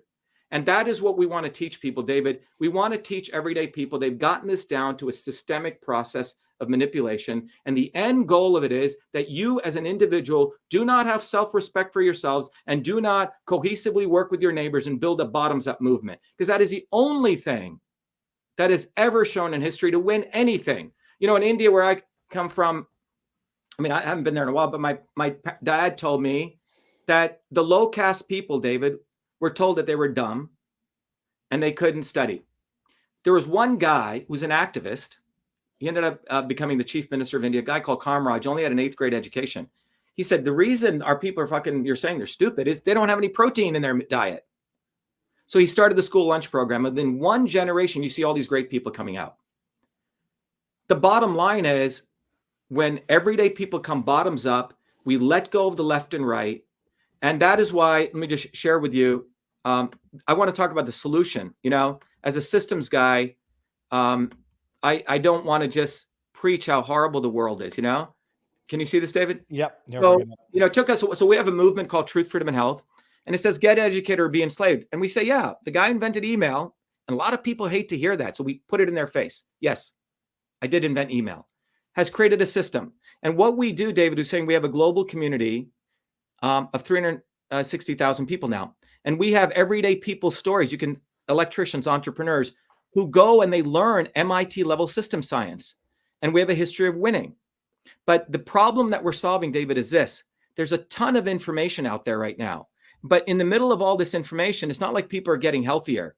We got more anxiety, more depression. We have 2.5 billion people are obese. 40% of people want to overthrow their government. So it's not like information gets us more truth or more freedom. And the reason is that those in power have figured out a system, as best as I can explain. I can probably do it better, but information is filtered through a process called ignorance. Now, ignorance, in my view, is you take the entire censorship infrastructure. You don't talk about all of it. By the way, the Epoch Times, Joshua Phillips, shame on him. He knew everything with us. He said, oh, I'm going to wait until see how the lawsuit goes. He literally takes our diagram, plagiarizes it, but leaves out Pierre Omidyar, Zuckerberg, and the Murdochs. Okay? So that's what I call not telling the whole truth. So people get to illusion, confusion, and what's happening right now, David, either people become desperate, want to hurt themselves, hurt others, or they become complacent. Let me go to the top of a mountain, you know, and just meditate, or they get into this left-right bullshit. And this is, in my view, perpetrated not by the obvious establishment, but by a motley swarm of gurus and entertainers and left and right people. Look, I supported Trump, gave him money, but at the end of the day, he was part of this grift. And the only way out of this, in my view, is we have to educate the individual to become their own gurus, their own teachers. They need to be able to understand the science of systems, where you see what we talked about, where you just said, and we talked about genes, David, the interconnections. That gives you wisdom. You get clarity. Now you get active. You want to go talk to your neighbors. You want to innovate. You get organized. But people, as I say on the site here, you have to ask, do you want to let go of the old system? And what we've created, David, is an entire infrastructure. And this infrastructure begins with taking all that knowledge, MIT knowledge, Eastern medicine knowledge, political knowledge, and it's a foundations of systems course. I used to teach this at MIT. We give this as a part of this. We have books. Some people learn what is a system, what is revolution. We give the scientific paper I wrote back in 2007. Another tool I did in homage to my grandmother was I was able to decipher this systems approach. People can actually understand what kind of system they are, how a food will put you off course, and how you can figure out the right diet for you. You understand how food is a system. We do regular lectures, but most importantly, David, we want people to join a community so they don't feel desperate. There's some very smart people, everyday people. And then we get people on the ground, David, to hand out flyers, go door to door. But we are building an independent movement, David. And that is what bothers them, because the reason they didn't want to cover us, they go, holy shit, he's not in the left and right. Okay? We can't control this guy. If we give views over to him, we're going to become irrelevant. So in 2020, this wasn't covered because one of your points was it was uncomfortable for them to cover them this early. 2, they were going to give us all the credit. And even now, they actually plagiarize our stuff. In basic journalistic ethics, you should reference it, which they don't. But the cool thing is, David, that enough people are getting this, that they're recognizing this left-right nonsense. Right now, here's my prediction on the censorship network. Elizabeth Warren and Lindsey Graham are getting together to draft a bill. That bill will be under the aegis of child safety or safety, and they're going to legalize that illegal portal. They did this in 2000 in 2010 when government was using telecommunications companies to do warrantless wiretapping of U.S. citizens. It was illegal. There was a class action suit being done. The Congress retroactively passed a law to protect all those telco companies. Mm-hmm. So that's what I believe is going to happen. And it's going to be under they'll always bring up safety, child safety, child safety. So that's one development. The other development that's going to happen is you're going to see people like Tulsi Gabbard, the next one that they have in line, the next sort of neo-Trump, okay? They're going to keep pulling these people out of the woodworks to keep people engaged in outsourcing their stuff to false gods versus the individual becoming their own liberator, the individual connecting with their neighbors. And that's what we want to do, because I don't think there's any other way. Otherwise, we're just going to be spinning our wheels and complaining. Dr. Shiva, I'm not sure that we can end it with anything better than that. I know I'm clipping some of that. My only it was glitching for a bit at one point, but I'm going to clip a ton of that. Look, we will have other things to talk about, so we might have to do it in a part 2 because it's been 2 hours and 35 minutes already, Dr. Shiva. This is wow. Hey, why do you call yourself? Is Viva Frei means long live freedom? Is that? Well, my last name is Frei. My full last name, and so I was just creating the YouTube channel back in 2014. I went with Viva Frei, like live free, and I had originally live free or die, and my family said, yeah, you could take out the or die part. It's where are you from originally? Montreal. Okay. So now you were on YouTube and then we went to Rumble. And why do you do that, David? Because I have an exclusive agreement with Rumble, which I end the live streams on YouTube, bring everyone over to Rumble because this is where you can have the discussions. Okay. I'm going to put this up on YouTube, and if it gets dinged, it'll get dinged. We'll see. Okay. But it's good. Like, we want to get. Yeah, because I have a bunch of followers. We'll put this back out on our channels. Oh yeah, take the whole thing and share it, and I'll put it back on YouTube so that it reaches. Okay. The bigger playground, but we want to get the traffic to Rumble because this is the platform where we can have these discussions without fear of David, one of the things I want to share. We have every Thursdays. This is at 11 a.m. and 8 p.m.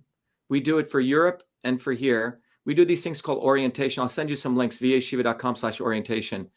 And then we do our courses Mondays, but we literally go door to door now.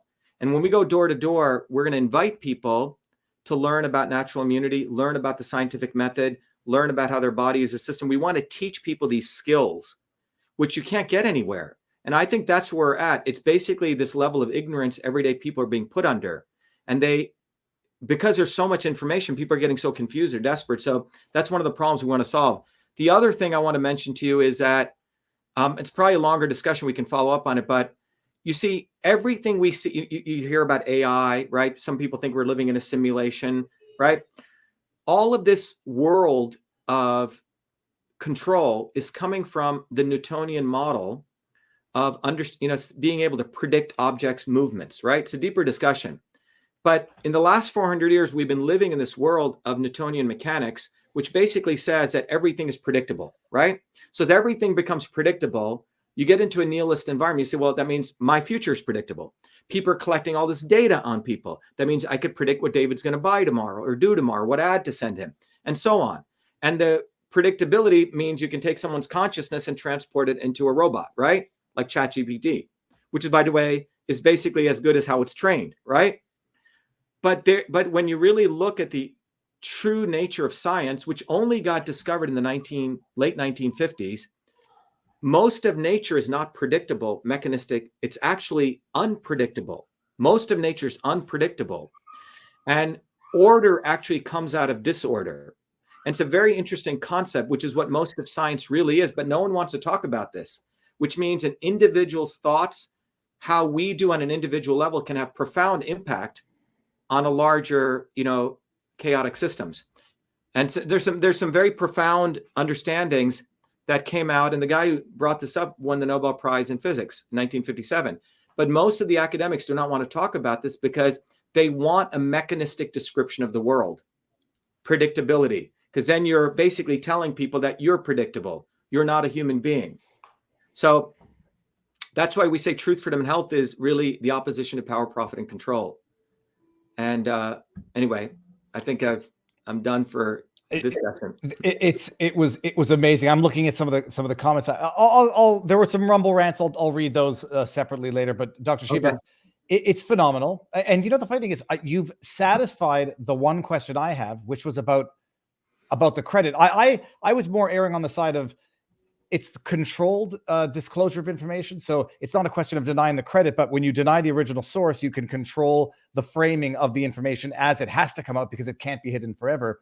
But Right. I very much appreciate what you said. So what they have is you have the original person who does all the hard work to whatever. In science, this occurs. Then they typically conceal it. It was concealed. I don't even want to give these people. You concealed it. And then you release it by the Intercept, one of the establishment's authorities. Okay. But you only release a small piece of it.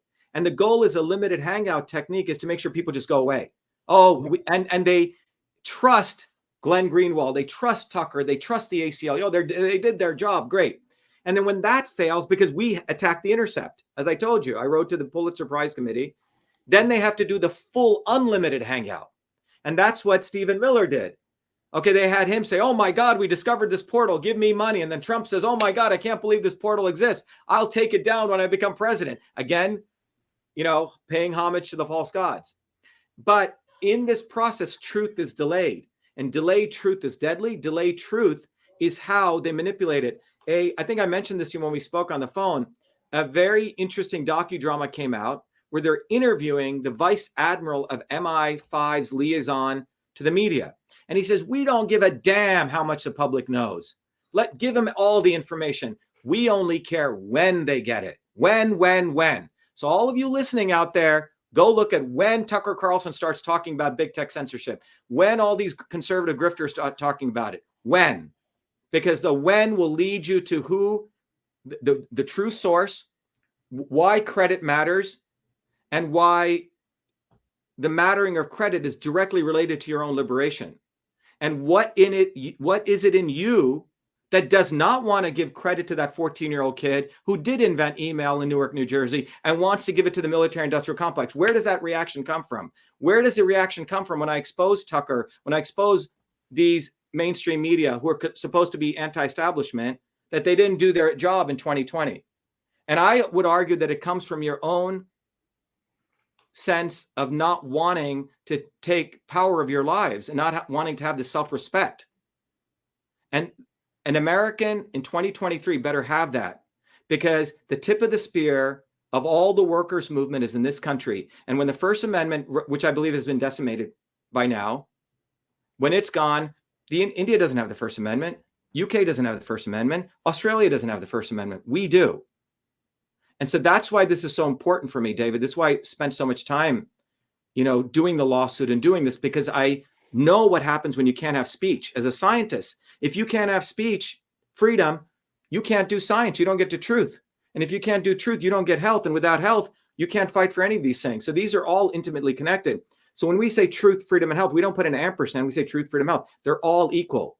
We can't have yoga Nazis fighting for their health over here, or the nerds talking about innovation alone, or the First Amendment, Second Amendment people. All these people need to recognize a scientist must be a freedom fighter and healthy. A quote unquote, a redneck who wants to fight for his First and Second Amendment better be healthy and better learn some science. And a person who wants to be healthy better learn science and also fight for freedom. All these three things have got to come together. So that's what I've concluded is very, very important. And all of these things at one time were together. We separated, we in many ways, fractured our own human psyche. The thinking human, the working human, the fighting human, all these were fractured. We all got to come together on this. I love it, Dr. Shiva. You'll send me all the links and I'll put it in the pinned comment on both Rumble and YouTube when it goes up. Okay. Everyone in the chat, we'll stick around. We'll say our proper goodbyes. Everyone in the chat. Okay. I'll see everyone Sunday. Maybe it's Super Bowl Sunday, but thank you for being here. This was amazing. And people now know the story. Dr. Shiva, stick around. We'll say our proper goodbyes. Everyone else, peace out, peeps.